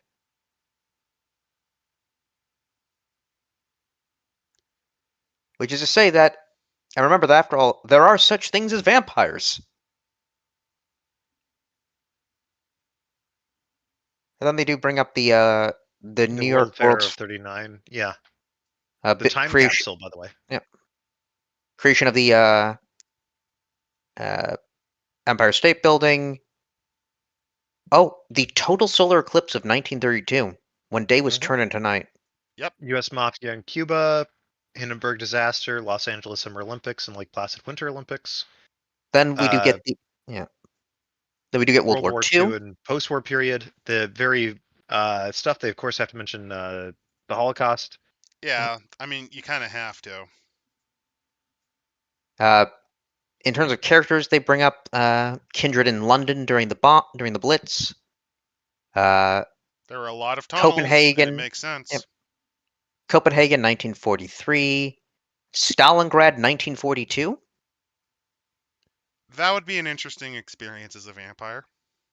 I would actually say Leningrad would be the more crazy one. The but Leningrad one would be amazing. And That then would just be so dark. they bring up recommendations of sources, mostly focusing on like resistance, World War II, and the Holocaust. They do have one of civilian war correspondence perspective from North Africa, Yeah. as well as survival of the nuke of Hiroshima and Nagasaki. I will Then the say, 60s. I will have to complain. This was a bit too Eurocentric, but they are Swedes, so give them some slack. Yeah. Like, they're also know that they're writing for a very specific audience. The people But who I buy want these to are learn usually about Western. vampire chindits. The vampire chindits are not real and they cannot hurt you. The vampire chindits in question. But I want vampire Guadalcanal. Look, we all know that Guadalcanal is for hunters because there's those giants and shit on the islands. I want werewolf Tobruk. Werewolf Tobruk, I think, will be in an extra expansion pack. Yeah. Unfortunately. But then we get to the 60s with free love. Yeah, and cults. There's a lot of stuff in the 60s. Lots of cults. In fact, so many cults that there's a reason that West Coast, I think, used to be called the Cultist Coast because of so many new religious movements that occurred out of it. Then there's a lot of I fun like stuff. the characters. You've got Greg. I love Greg. He's the cool campus dude. He can get you anything you want, as long as it's weed, rare records, or the newest copy of the Berkeley Barb. Well, actually, if you're a special friend of Greg's mistress, there really aren't any limits what he'll get you. He loves that woman and the taste of her. You have the neo-pagan. Yep, neo-pagan priestess. Jane runs off to become a Lyria, to work with a bunch of hippies. Oh, She no, now this leads... is great. Anthony Ward.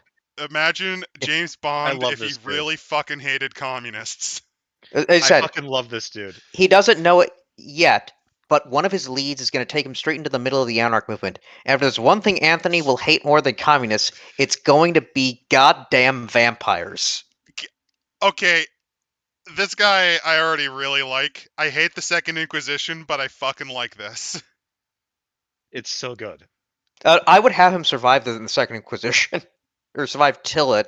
He's like, finally, we can get to those communist vampires. I was right all along. So yeah, the turbulent 60s are a thing. Race riots are a thing that they don't mention. Kent State shooting happened, where the police did horrible things. Protests There's a against the lot that they can't war, go up over. space fever, a near nuclear exchange between the USSR and the USA. They do kind of put that in topics for further research to a degree, but Woodstock, which Communes, is where the Care Woodstock. Bears, another dimensional horror from beyond the stars, was formed. You gotta include that. Also, Vietnam. not kidding. According to Care Bears, the Staring, they formed due to Woodstock. So, yeah. I love Literally, it is the the fount of Woodstock. chaos. I love the Woodstock bit where they're talking about there's a single vampire in a blackout van having the time of their own life. I could see it. It's just your thing. One thing I will note is that similar to the 60s, did you know Mexico actually had the same thing where in 68 they had a student protest that Yeah. resulted in a massacre? Not yeah. Not like just a not just a few like in Kent. We're talking dozens, man. They fucking went full bar.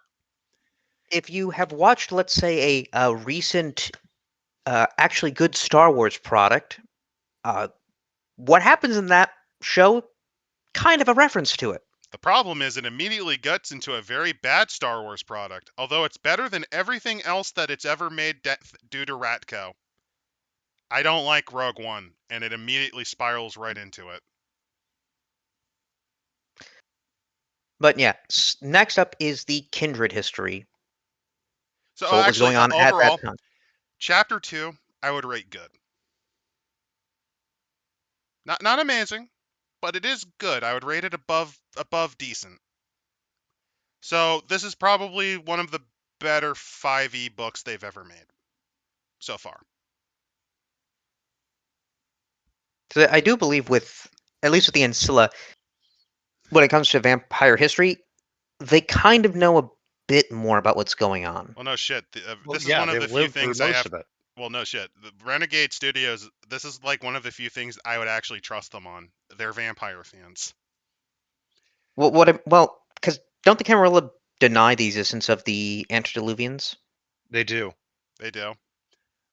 Also, Private Penguin is calling you out on calling Andor good.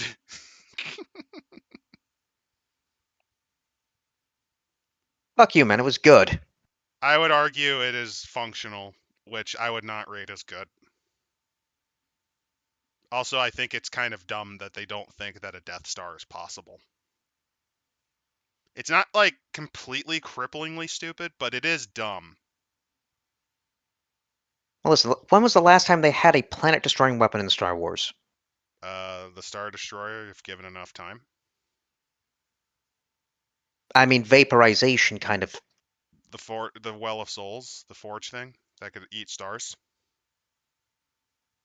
That was like thousands of. No one remembers that shit. Like, I'm just saying that I think it's kind of dumb that not a one of the rebel leaders even remotely considered a possibility. Also, it's kind of lame that the Nechayev-inspired far-left guerrilla murdermen, despite claiming that they're watering the Tree of Liberty with their blood and not gonna live to see the sun, are the doers, while you have the people that actually want democracy just sitting there ineffectually like they will with Ahsoka. I think it's just kind of screwed, man. It's like I will say this. I think people who also say that Picard season 3 is good, I think they're on crack. I think they're on meth. Because you have to sit through 2 horrible seasons to get there, and what you get is like late season 7, where they gave up.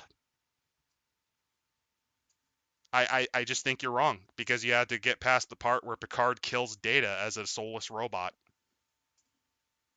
Thankfully, that doesn't happen in Andor. But moving back to vampire lore. Like, yeah, damn, dude, you just went on a rant out of fucking nowhere. Good God. Yeah. I'm passionate.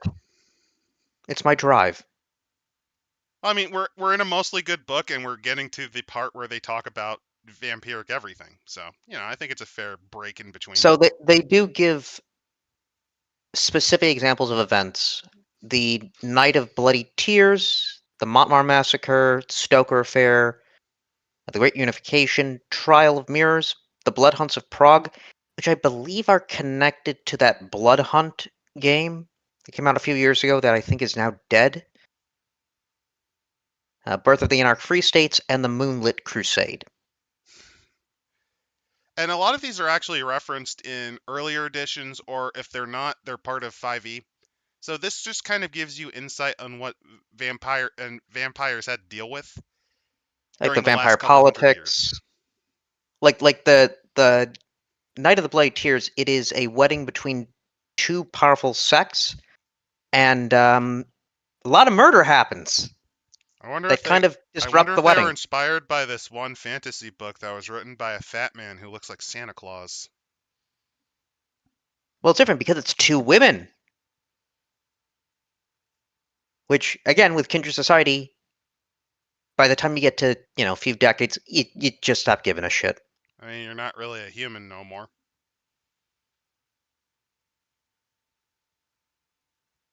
I do want to get to the Stoker affair at least, just because it is hilarious. So after that, there's also the Montmartre massacre, which is Basically, around the French Revolution, there's a bunch of kindred that fucking murder each other. There you go. yeah. It goes pretty bloody, and it was essentially a pogrom against those with higher generations. But the Stoker affair. So, 1897, Dracula comes out. Yeah, And this terrified vampires on every level yes, possible. Oh yeah. because it appears to have been a well-informed morals attempt to tell Kindred's story, but it seemed to reveal everything about the Kindred, weakness, and especially those of the Tzimisce. But Right. then they found other versions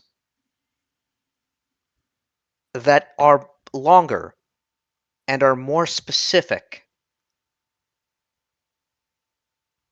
We have no idea, and they have no idea who this Dracula guy is.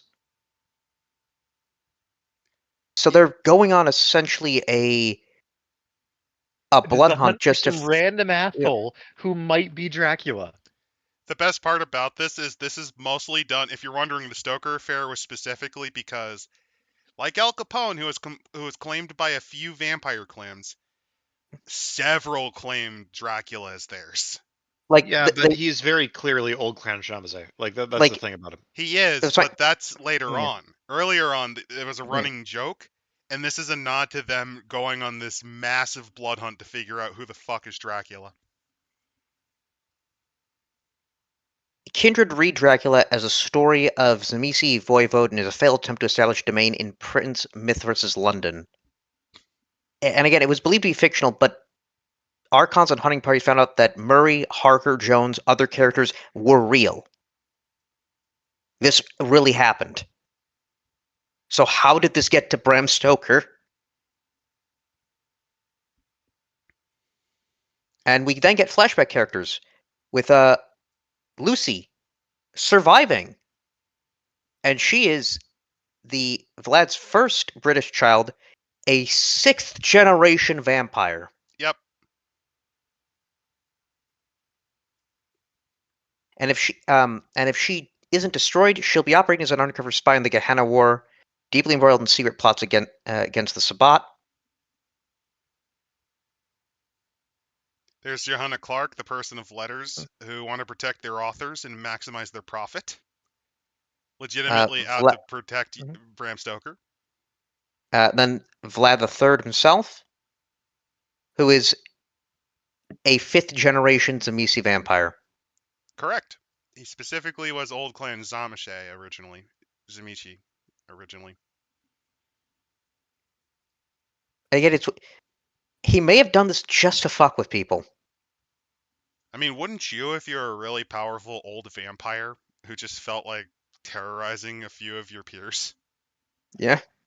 Oh yeah, I'll just also think about it like this. This also disseminates the weakness to your rivals. Because you're a voivode of other voivodes, so you could use that to like get the knowledge on how to beat them there. They give an idea of a flashback scene of what if there were earlier attempts to get this story that were made by the likes of Oscar Wilde, Conan Doyle, or Aleister Crowley. What if you find Oscar Wilde's version Of of Dracula. Dracula? That's pretty good. I think Crowley's version of Dracula would be absolutely fucking wild. No. Okay, hear me out. Hear me out. The Dickensian version of Dracula. Oh no. Like it's the Then early script before Stoker. you get the Bride of Dracula. Remember, he had bribes apparently. So, who are these other sixth-generation vampires? Although it could have maybe been him. Also, for those Yeah. of you wondering, so there's the classic clan Zamishi, which was what was a thing before Dirty Secrets of the Black Hand. Their whole thing is flesh crafting, and due to that book, unfortunately doing this, it's like an alien parasite thing. I usually ignore that part. Then there's Old Clan There's Zamiche, who have their powers from a frickin' demon that sleeps under the Carpathian Mountains. no. They do not. The difference is very simple. New clan Shamase, they're the ones that use the flesh crafting discipline, which was acquired after Mr. The Samishi alien himself parasite thing, yeah. he kind of met Mr. Demon under the mountains. The old clan think that is like that's kind of like whatever. We don't like that because instead we've got this thing called Kuldunic sorcery, Which is like magic, kind of. which is a form of blood magic similar to thaumaturgy, just somewhat different in terms of execution rituals and exact powers. In many ways, it's probably the reason why they and the Tremere don't get along that well. Because the Tremere are muscling it on their turf. Well, also, the other reason is because the Tremere use their blood as the sample. Oh yeah, which, if you definitely. think about it, makes a lot of sense if they had blood magic. Oh, 100%. Though diablerizing Salhut. Don't worry, he's already evil. But they do bring up something with possible future developments. Is that perhaps Vlad's breach is connected to the actors who end up playing Dracula? Like Count Chocula. No, Bela Lugosi. Yeah, they say Count Chocula. What the he's fuck? real. He's a real character. You didn't know? He was actually a vampire. He's statted and everything. Yeah. I just want the idea of Bela Lugosi, Chocula, Christopher Lee, some you now get Gary Oldman, are now all ghouls to Count Dracula. We also forgot Blackula, who is also known as Count fucking Dracula. Count fucking Dracula. And then, of course, our boy, our homie, the one and the only, Count motherfucking Dracula. Best character in Requiem. But then we get the Great Unification. 1861 to 1868 in none other than fucking Berlin. Yes, this one's actually pretty great. So, Ventru Gustav Breitenstein was the Prince of Berlin since, for a very long time. Oh, they're actually playing with Berlin by night, huh? They're playing with Berlin by night. Oh boy.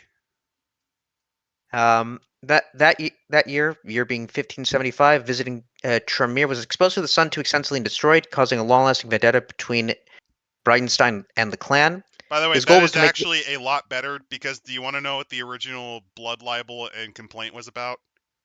What? He was outdone in an art competition, and the guy was a Toreador. That is why he hated France. I am not kidding. So, as the city of Berlin, kidding. His goal to humble and defeat and ruin France is because I lost a painting competition to this Toreador. Canonically, he is now destroyed. This is one of the few good things 5e has done. They changed his death from the really funny he got killed by a fucking Soviet soldier at the Berlin Wall, which is also funny. That was really funny. Killed by the Anarchs. To be killed by Anarchs at the turn of the millennium. No, that's actually a downgrade. Never mind. 5e, how did you fuck this up? You should have kept the Soviet death. That's funnier. The Soviet death is funnier, but I don't remember if it was a kill or if he was put into torpor. It should have been a kill. It should have been a kill. In any case, it's not a kill because he gets because there's the two princes Oh of Berlin. yeah, Remember? because they have that. Oh, come on. Yeah, Oh. yeah. This is a slight retcon, but it's a nod to one of the funnier characters from Berlin by Night, which is the one Essentially, crazy asshole. essentially, since he has the advantage of living in an up and coming German powers sleepy provincial border town, he's able to get a lot of power. Yeah, and I do think that this is a fun idea where it's like, all right, what's the natural extension of a princedom in a city? It is the city is expanding anyway. I'm going to take control over all of these smaller suburbs around it. Create a strong centralized domain. Which, if you think about it, okay, hear me out. Hear me out. This is an interesting idea because think about the northeastern metroplex as well as the southwestern metroplex that forms out of Los Angeles, Tijuana. Yeah. Now Imagine like the imagine that. power struggles over these cities being linked together. Like originally I could see the 5 boroughs of New York having different princes and then just one by one they get absorbed and collapsed by one better one.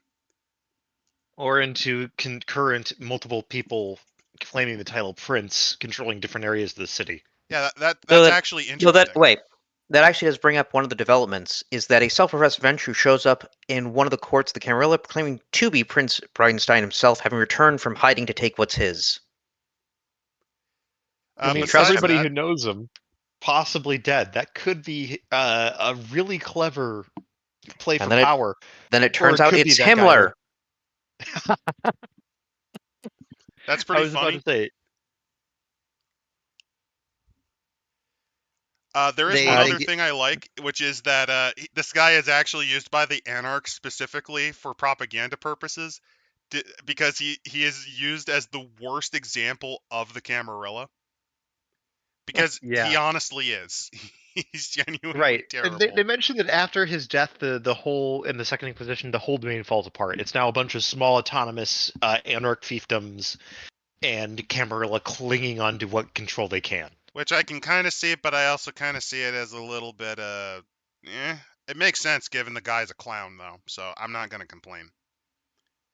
Then we Right. get Also, though the no, trial. there is something I must complain about Clan Hakata. You were doing so Yeah, well, well, they Book. have to reference it. You were doing so well, Book. Why have you done this to me? Why have And you then done this to me? we have the trial of mirrors, which is the murder of the Methuselah Imagery communitary in in Washington Washington D.C. This D.C. is stuff going back to D.C. by Night, which is a and fun the Gehenna War left up, apparently. and goes up into the Gehenna Wars. Yes. Wait, so flashback characters are Hakata? Yeah, they didn't think that through, but they're basically going, we don't really want to try to indicate what they would You be. make them another whatever clan you want to. They're one of those clans. Well, no, Let's see. in this case, because the design, it's not the design principle, but like the expectation is you're only going to use 5e. They're assuming that you don't have any connection to the older stuff. It's to the point where in advertising they actually try to crap on the older stuff. Not necessarily the marketers themselves, but the inner mod base for like their discords and their reddits essentially try to demonize the older stuff. But yeah, you can specify what variant of Clan Akade they are. In this case, Giovanni would fit. Yeah. And let's see. We have after that the Blood Hunts of Prague, which happened in 1939 to 44 and 1968. Yeah, wonder why that particular What, year. you don't want to learn about the great story of Luke the Loser? He's a loser. Why would I care about him? Well, that was the Actually, case no. with This Luke the Loser. A trans man and gangrel swapped an ordinary and unexceptional mortal life for undeath with some of the greatest monsters to ever exist. in 1886. I mean, it can happen. I can give a fuck. Why Luke specifically? He was someone who could be spared in a trial where other more established kindred were more interested in presenting themselves as powerful and important. That a self-made tough guy like him had no chance to stop the blood god from doing anything she wanted. I have no clue what this character's point of view is and why, because I don't really have much of a... I don't have much context for this, personally.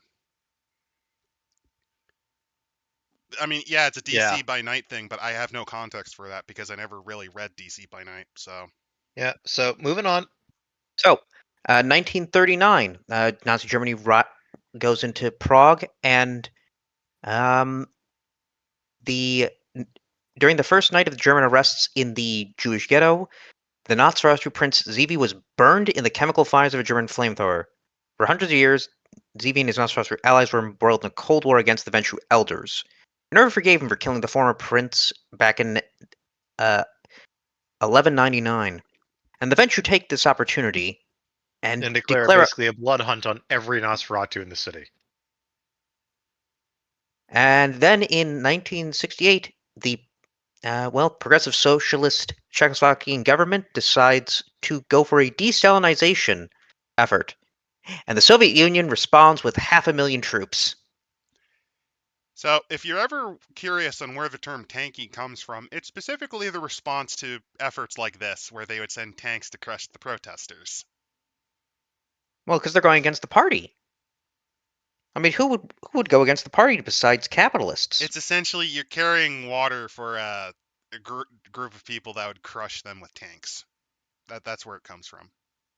Though In to any note, case, it took 8 months to do this through a nonviolent resistance by deliberately blockading and misleading the Soviets.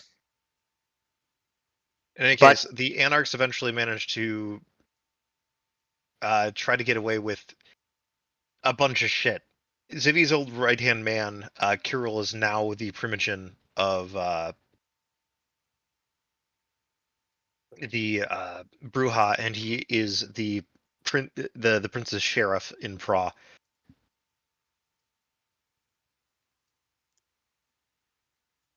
Yeah, oh, the dude has Penguin. done a I don't. lot of damage. I don't think there's any context for the Tremere Ultramere Bane in this. Oh no, like Yeah. you're thinking what I'm thinking. You're thinking old vampire. This is very different. Well, that's not a Tremere that he is. He's a Bruja. They're not referencing that quite yet. Yeah. Well, let's see. I think they do have the Yeah. reference to that. It's just that that's not the focus of this book. That being the general Clan Bane stuff. So they're not just going to reprint it again here. Yeah, there's no point because the entire idea is these are just characters you can use. Yeah. And then let's see developments. The current blood hunt in Prague was declared in 2021 against all anarchs and still flares up as occasional shooting war.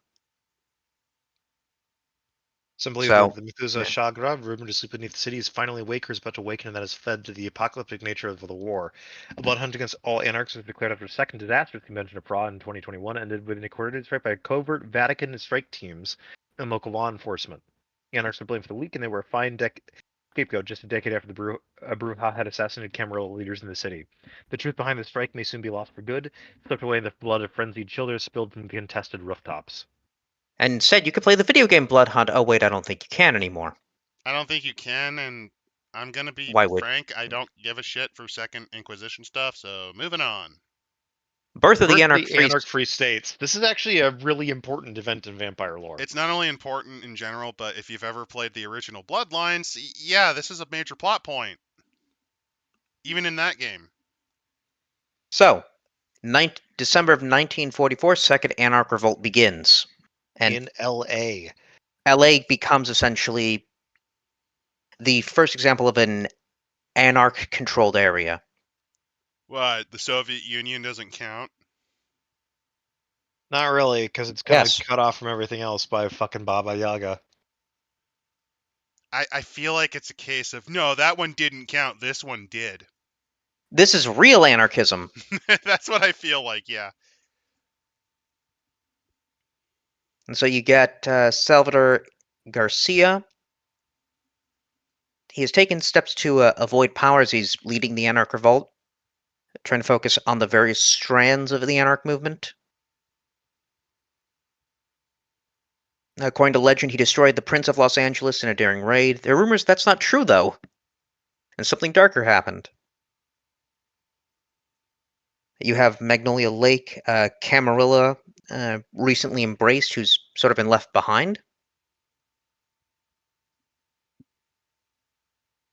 And then I kind of like all these. The both the characters are really good. The inspirations are pretty good, and the flashback scenes are fine. Well, yeah, because it's stuff that they've already had, and they're just kind of working it off. Yeah. Yeah. All in all, solid. Yeah, nothing And- really bad here. It's all decent. The Moonlit Crusade is a reference to some stuff that happened in Chicago back in, I want to say, second edition and revised. So this is kind of a fun flashback to that, and the really fucking funny idea of Prince Loden of Chicago deciding, you know what? Let's try to kill werewolves. How bad could it go? How bad could it go? Hint: it went poorly. They chose poorly. We've got various flashback characters such as Mortimer Krause. Yeah, these are characters that you should be somewhat familiar with because they were used either in Chicago by Night or brought up and revised. Right. See Bill Reed. They have a few really good ones. They also mention in developments that you could use It works. Yeah, you could have it work. Well, the anarchs are agitating once again, and basically the idea is, hey, what if we just try that again? Rewriting history, the Masquerade means there's almost no written sources aside from the Book of Nod, Book of Grave War, Revelations of Dark Mother. So like the Chicago Kindred are trying to collect information on this whole period of history. And last but Then not least, the another fun one. Lupines, who, yeah, after this, wouldn't you want to attack them back? Yeah. I do like this part on the lupine perspective, which is, when large members of Actually, there is vampires one are more thing mobilized against. I want to point out. So this is something that's actually very interesting. They are finally starting to actually kind of go back to intermingling the different splats, which is something that you kind of wouldn't expect because one of the things they really try to insist on is, oh no, they're their own separate thing. This is But kind of interesting. This is kind of walking back what they previously did. let's see. Although it started as a cynical ploy to distract attention from the demands of the anarchs, the end result was a conflict with real lupines. And kindreds have long memories, but in contrast, lupines lead short, violent lives, with events just a few decades old having passed into myth. A werewolf may remember stories of a time when the vampires came for their blood and responded accordingly, even if it happened long before they were born. So I find it interesting they're doing this because, again, if you compare this to how they handle werewolf, where they try to avoid referencing at any point this sort of stuff, and that they do it for vampire, you can kind of see why I call them biased towards one splat more than any other. Although, then next up we have the Forgotten Massacre, in which Basically, they're talking about the Thin Bloods. yeah, And around the early 1980s, enough thin blood vampires started to emerge that it became noticeable. Kindred spoke of an epidemic, a curse, a portent of Gehenna. I wonder what it's kind of referencing. I wonder what event happened in the 80s that was considered an epidemic or a curse. I mean, you could do it like that, but it could also just be, hey, blood got thin, boys. Which is what it Yeah, and was I guess originally, because it's based on, well, the point of view of the original Masquerade, the original first edition. well, then again, also considering, well, this example would have been in some cases murdering sires. I mean, they And mentioned Gehenna polluted War, for bloodlines. example, for a good reason. Also, some hypotheses include from Private Penguin that the reason they reference the lupine point of view is just because they already had the material, so why bother? Just recycle it. Which I could see. Yeah.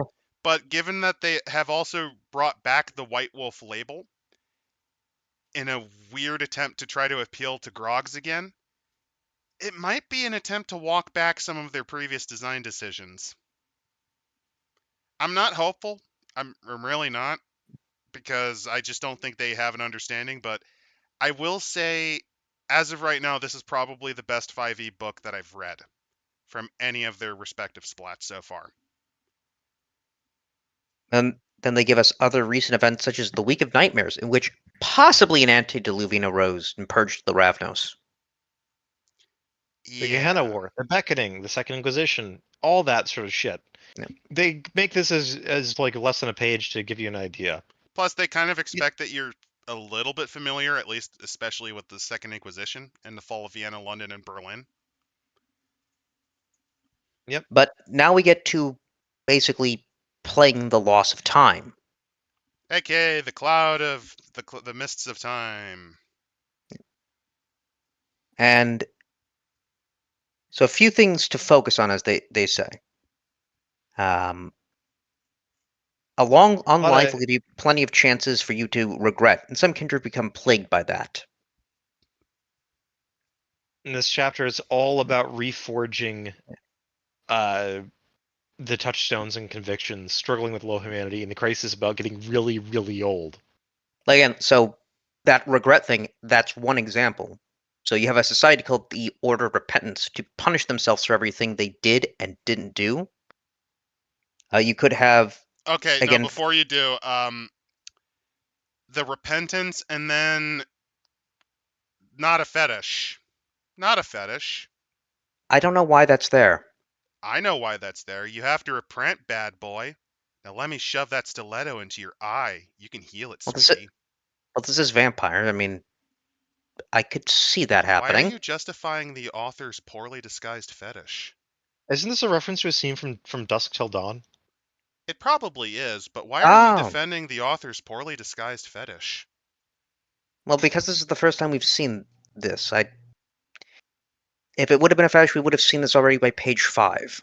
It's not a horrible nod to a movie. I'm just making fun of it Also, because it's where it is. fucking vampire. I don't know why they have this here, but No, it's moving on. It's the timing of where they put it. I have to make fun of Yeah. it from that. I am not against this. Mhm. I'm just pointing out it's a little weird.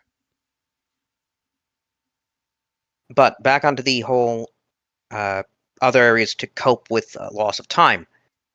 Trying to, be really good at art, though you realize that you cannot achieve the perfection you crave. Well, it's not even So- that. So yeah. this is actually a bit of a nod to Requiem in a way.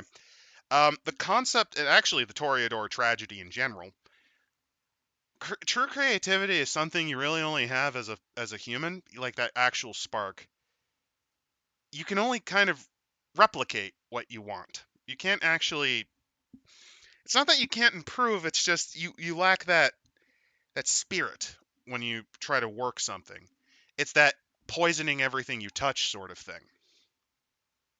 Yeah. And it's actually kind of a deep tragedy. Like that's actually one of the things that I find interesting among Toreadors is they are obsessed with and crave that vivacity once more. And when they embrace it, like they find someone they really like as an artist or a creator, like a dancer or an animator, that once they do it, they kill the creative spark that they love, and they can never attain what they once had in life. It's over for them. They might become technically proficient in ways beyond what they originally were, but they're not capable of ideas anymore. They're not even human anymore. They're a shambling monster. So, also, you do ask the question of why not justify their cravings. Well, yeah, that kind of pulls you down into becoming a white very quickly. Yeah.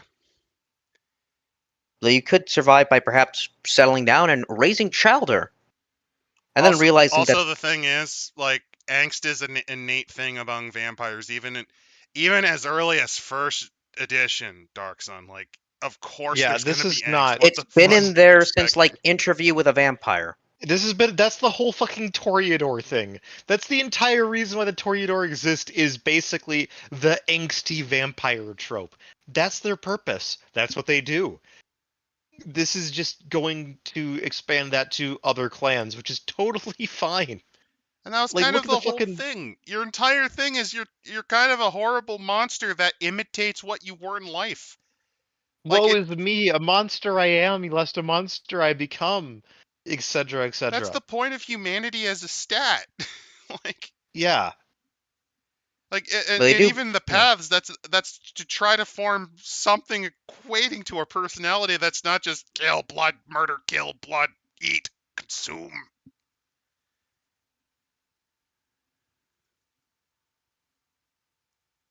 So next up, though, is the concept of the touchstones and the convictions. And how do you replace something that's been lost? The The- 6 embraces to regret, by the way. I kind of like that. I like these. I like these Oh, as yeah. an example of like embraces you make that you just regret horrifically. Because the embrace is a regret in any way, because you're essentially ruining their lives for eternity by doing this. I mean, they're dead already, but you're ruining them eternally by doing this. Again, Mm-hmm. interview with a vampire. I couldn't part with you, basically refusing to let a person die. Self-fulfillment project where you want someone that will worship your feet with a blood bond, and then the problem is that once that bond's gone, it's going to sour everything. Mm-hmm. The chance I never had, basically, like you want to make everyone regret what they did to you, and you made a child to fulfill that whole thing, and it fucked up. The better version They're of fuck me. up. Yeah. The disappointment. And then the Or last one is I was ordered to make a chiller. I which made the is chiller. fucked. Yeah.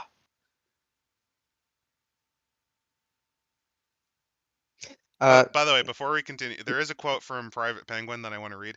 Vampire 5th owes a lot to the Dance Macabre and Requiem in general, which is definitely a good thing. The annoyance was that so many of the people that eventually got fired acted like they didn't. Because that is the That's thing. definitely a point. That's definitely a Yep. large issue.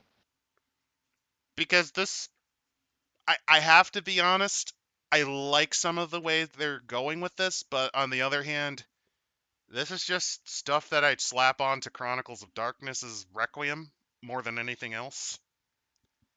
And on top of that, they killed that entire series and took it from the alumni that actually knew how to make stuff and then just kind of, it's ours now, which is kind of Oh, gross. so they're anarchs. No, they're Bruja from Russia. They're Russian Bruja. Yeah. But so with the issue of the touchstones. You can't So really they, replace them. I mean, you kind of can, yeah. but it's never going to be as good as what you originally had. The grind of eternity is very real, and remembering past touchstones 1 second, where they talk guys. about some. 1 second. We might have we had a little bit of a stream hiccup. Apologies for that. Is everything okay? Yeah, everything's okay on my No, end. it was okay on our end. I was just wondering because OBS had a little bit of a tantrum. I don't know if how much of it got lost. It was just for like a couple seconds. It's just you know. Sorry about that, guys. What were you saying? Apologies for that, Tech. What Tech? I was saying is replacing what has been lost and everything like that, where they talk about the grind of eternity and the idea that when you're trying to replace touchstones, there's bad things that happen. And for instance, why did you lose the touchstone? Such as hugging puppy too hard. That can The happen. The grief grief was over so intense, you grab the new one, and it just gets worse and worse and worse as you try to relive that memory. it was all a lie, or you fucked up and you killed your touchstone. Which can happen. And then you get into the issue of low humanity. Because being beckoned isn't always what happened to when an elder disappears. They Well, basically have instead succumbed to the beast. the ennui of ages, losing connections to, because the thing is, the longer you go on, the less you can interact normally with humans. you've lost complete ties to them in a lot of ways because let's go back to that French cafe that I referenced with the survivors of the French Revolution, right? Their understanding of references in modern culture is something from the time period of like 250 years ago. Their Like, understanding of even their own language is seen as archaic. I think a good example, just point this out nowadays, which is try explaining to somebody who grew up with the pretty much having Wi-Fi in the house to the concept of dial-up. No, actually, here's one that I like. Explain to them what snow on television was. TV static. Ah, which is funny because when you said, I'm like, snow on television, and I realized you meant static. Yeah.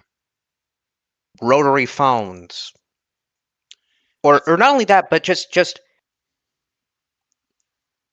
for instance, a mall. Going to I've a mall.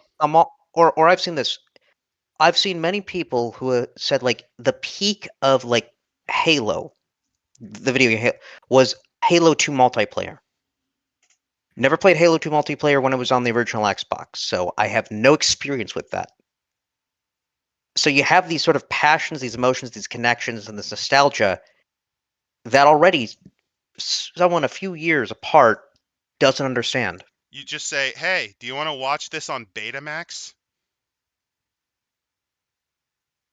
If not, I have it on Laserdisc. Even the VHS at this point. These are all And so, and this is just technology. There's also yeah, cultural, like, hey, do you want to listen to some art from Duran Duran? Or hey, how about we go listen to, I don't know, NSYNC? I can't wait to see that new movie with O.J. Simpson. Here's another one. Hey, remember? I love my Philadelphia Athletics Oh boy.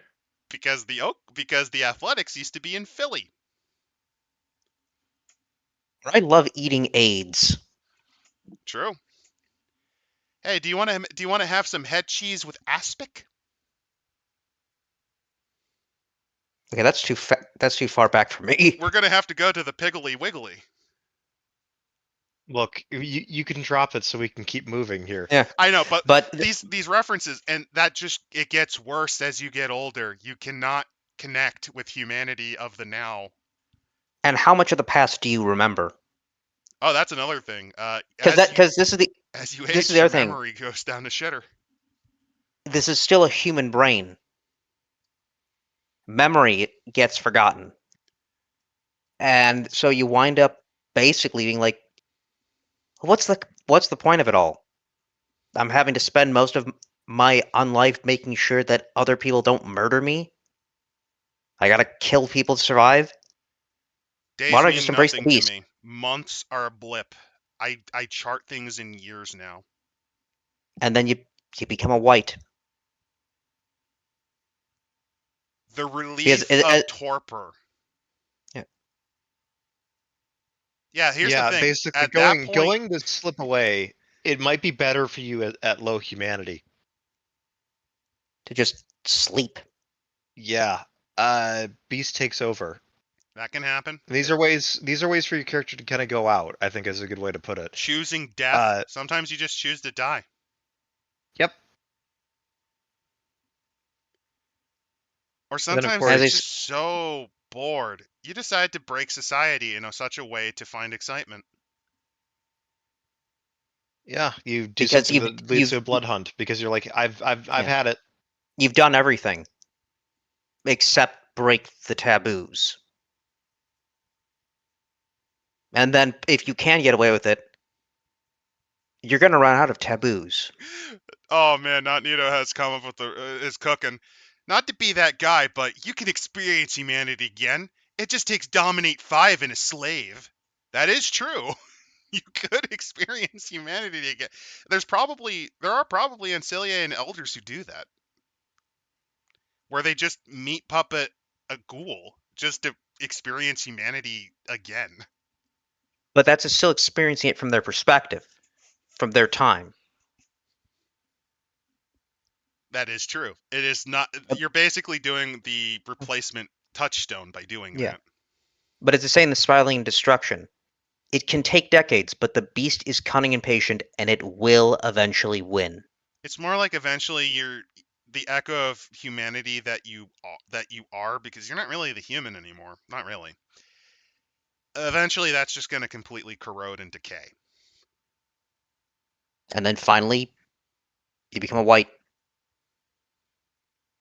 Or also known as Draugr in Chronicles. That then takes us to, well, The storytelling Vampire of the. Grognard D&D group meets for a week every month. They have nothing urgent to deal with. No, they meet up like once every 3 months. And it's like, oh yeah, it's like the equivalent of Friday once you get to our age. I am imagining though. Did you know that I was the inspiration for one of the demons Gary Gygax wrote? Wait, what? Well, he saw me doing something. He saw me doing something in the back of an Arby's once. He was inspired to make a demon based on that. Oh, meat puppet someone throughout their entire life. Yeah, I mean that sounds like the abortion complex you can do with a demon. But they bring up here the curses of the Ancilla, which is that they're ageless. All haunted by lost, and all that remains will be lost to them as well. Their stories are ghost stories, whether they know it or not. Fair enough. The Although fact that oh, okay, I was a bit concerned we were going too hard into the angst, which is fitting, but okay, there we go. the lineage, the power they would have, either like political or just, literal power. And then, of course, there's the other vampires. Yeah, Hell is Other Kindred, which is a nod to Hell is Other People. Because one of the worst types of hell, and this is actually, I think, based on a play written, was it written by that loser Sartre? Yes. If you're wondering, Sartre condoned, like, the Cambodian genocide. That's why I call him a loser. And advocated for lowering the age of consent in France. Yeah, he's a certain type of fella. Thank you, French intellectuals of the 1960s. Very cool. So, they bring here up this concept, the testing the waters of Leth, which is how do you play somebody with this kind of ancient memory? Now, the point people curate, edit, exercise, or unpleasant memories to form manageable narratives. So, as a Toreador woman recalls her past life is an enchanted light, romanticizing every aspect of her impoverished mortal days when she felt free and was in love. A Nosferatu who hates the visage in the mirror recalls that they always felt beautiful before, even if that wasn't true. Going a little hard on the angst, but again, at this Yeah. point, the weight of ages are starting to kind of fly on you. I think the previous chapter handled it better, but they're kind of emphasizing this. I don't think these are great examples of what they're going for, though. But they also bring up the fact that you could use dominate powers like cloud memory or their forgetful mind to change perceptions. Who's to say that hasn't happened to you? A prince raised in the Polish-Lithuanian Commonwealth sees themselves as fair-minded and even-handed, attributing their love of justice to their mortal days of anguished poverty. Yet the present nights, when the same Ancilla approaches the hunting grounds of the weaker kindred, they perceive no contradiction. Things are different now, and we're only doing what's just. Essentially, your rosy image of the past is kind of a justification for what you do now, or delusion, and that you were always kind of this guy. This is the way we've always done it. Things were better back then. Simpler times. I'm just now envisioning, okay, going back to the French cafe with the former survivors of Robespierre's terror. Okay, hear me out. They actually hate Napoleon more than they hated Robespierre, because at least he was honest about what he wanted. Yeah, like that fits. And I imagine they were the sort of monarchists that were orally honest, like, yeah, no, go back to the Citizen King. That was a great idea. Like, first Citizen King? Hell yeah. It was great back then. And they ignore all of the white terror and red terror that occurred. Essentially, Republican terror, monarchist terrors, the war in Yeah. Vivendi. They ignore Oh, all that. you could do the you know Oh, the fact that okay. they would be Oh, I have one. deluded. Okay, imagine someone who was a vampire during the phases of the Haitian Revolution, and they only remember that it was a glorious tale of liberation from injustice, and then they edit out memory wise all of the atrocities they committed. It's not atrocities. We were enacting justice. We enacted you sawed off the hands of 30,000 people and killed them horribly, making them They did. scream. They did worse. Which could actually kind of be an argument, but still. But yeah, at this point, you're kind of relying on your delusions. Now you've got again delusions, torpor leading to memory loss. Which, again, But to like note, like this is I ripping have an off idea of Requiem. yeah, but I got an idea for a good torpor. You fell asleep in 1998 and you wake up in 2008.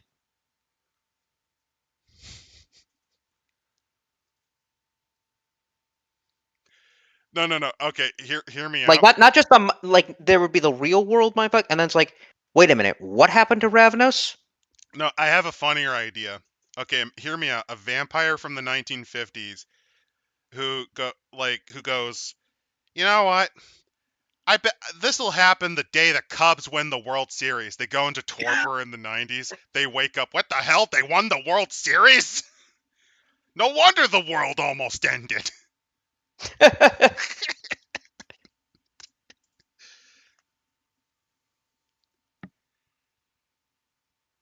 um, Wake me up. obviously, Wake me yeah. up when the Eagles win a Super Bowl 50 years later. Wait, they actually finally did it?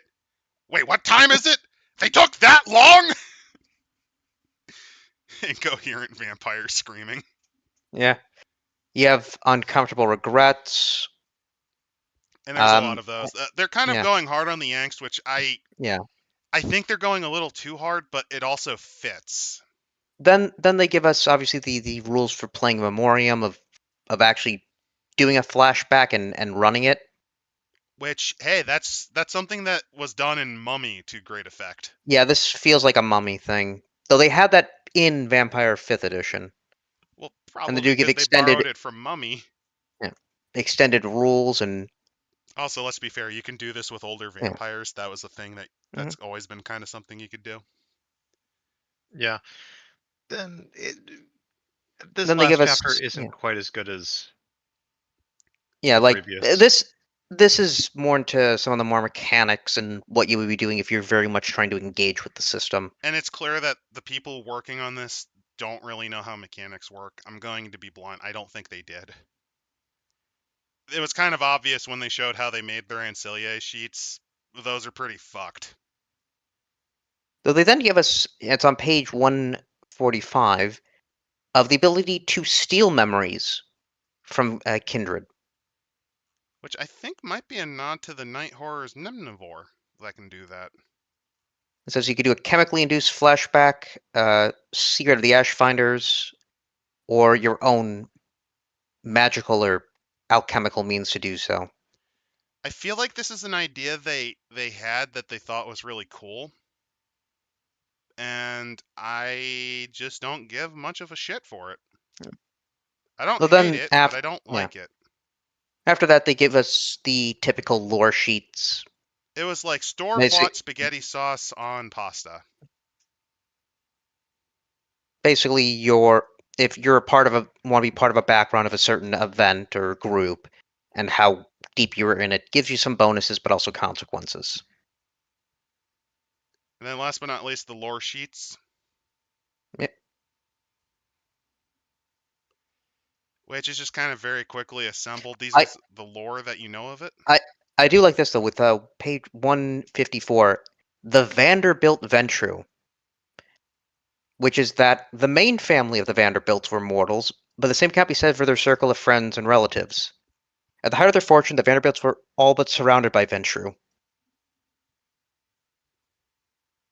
I find that's a little fun addition. Then they give us, I guess, the usual elongated discussion on how do you navigate playing in history so you don't end up doing something very offensive. Actually, I have seen Mummy the Resurrected Private Penguin. I would argue Mummy the Cursed is notably different in enough ways. Also, Resurrected isn't very good.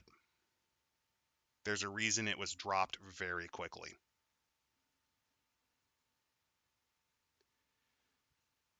But yeah, And that, all in all, I would say this one was actually surprisingly pretty good. yeah, I think it's probably what I'd say best, the best Vampire Fifth book. And I think it's because well, no, there's a few examples of how consideration can play out in the context of historical scenes. yeah, I the will general, note, Honestly, this is actually well done. No, this is nuanced. Like, they even handled the racism aspect because they're basically saying, while it was a historical aspect, you can take it or leave it. They're not saying if you include it, you're a bigot, which that is a massive step up from some of their earlier works. And again, yeah, this is well done. This basically goes like, talk to your fucking players and handle this like fucking adults. Yeah. So, all in all, I'd actually rate this as a pretty. I can't quite give it good because I think it lacks some of the spirit that some of the other stuff does, but I'd rate it as a Let's high also decent. consider. Let's also consider that this was done in 160 pages, including the index.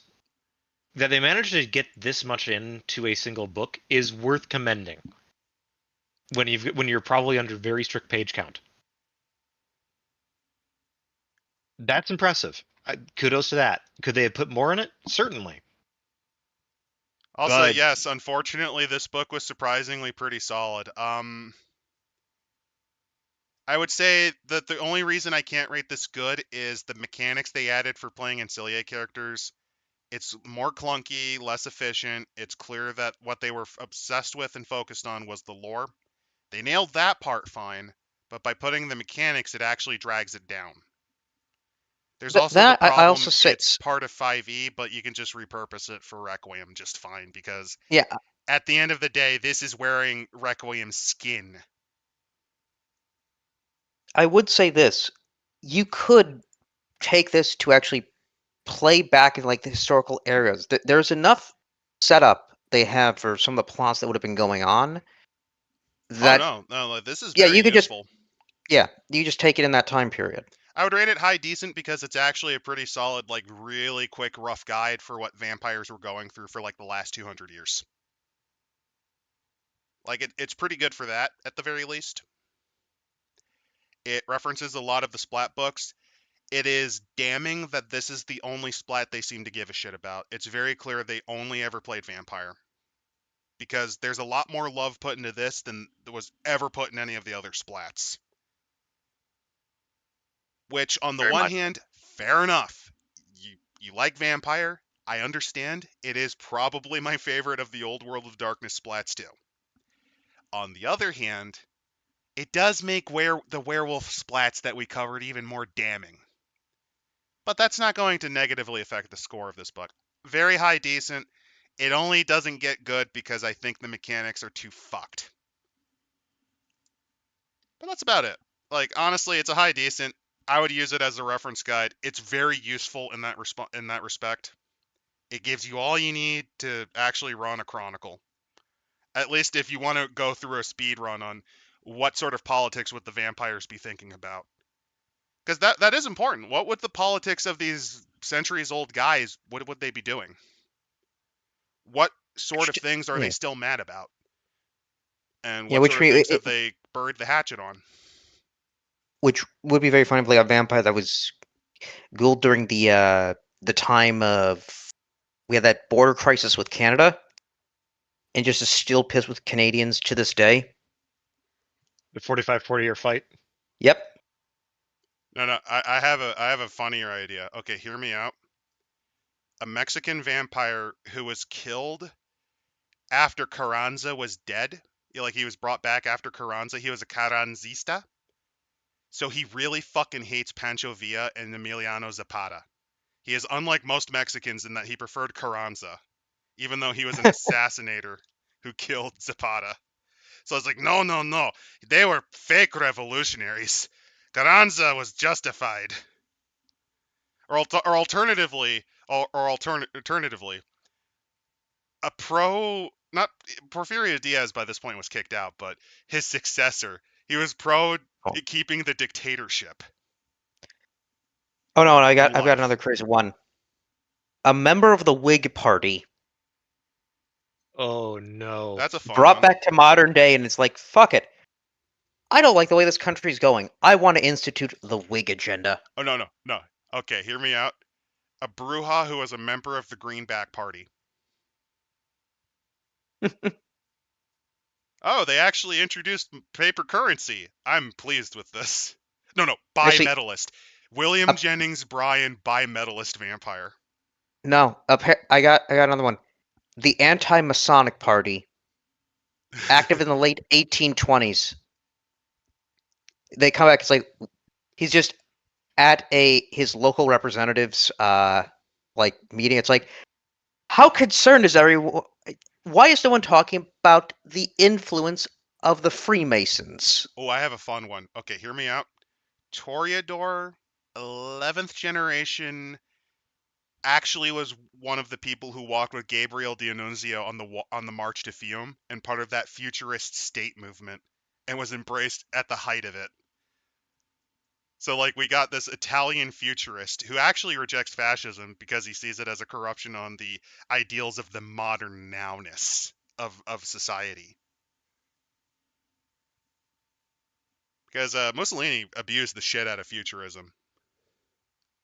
You got those, like those weird French artists, the ones that get put into the Hoi 4 mods. Have someone from that showing up. And it's like, my art is shit.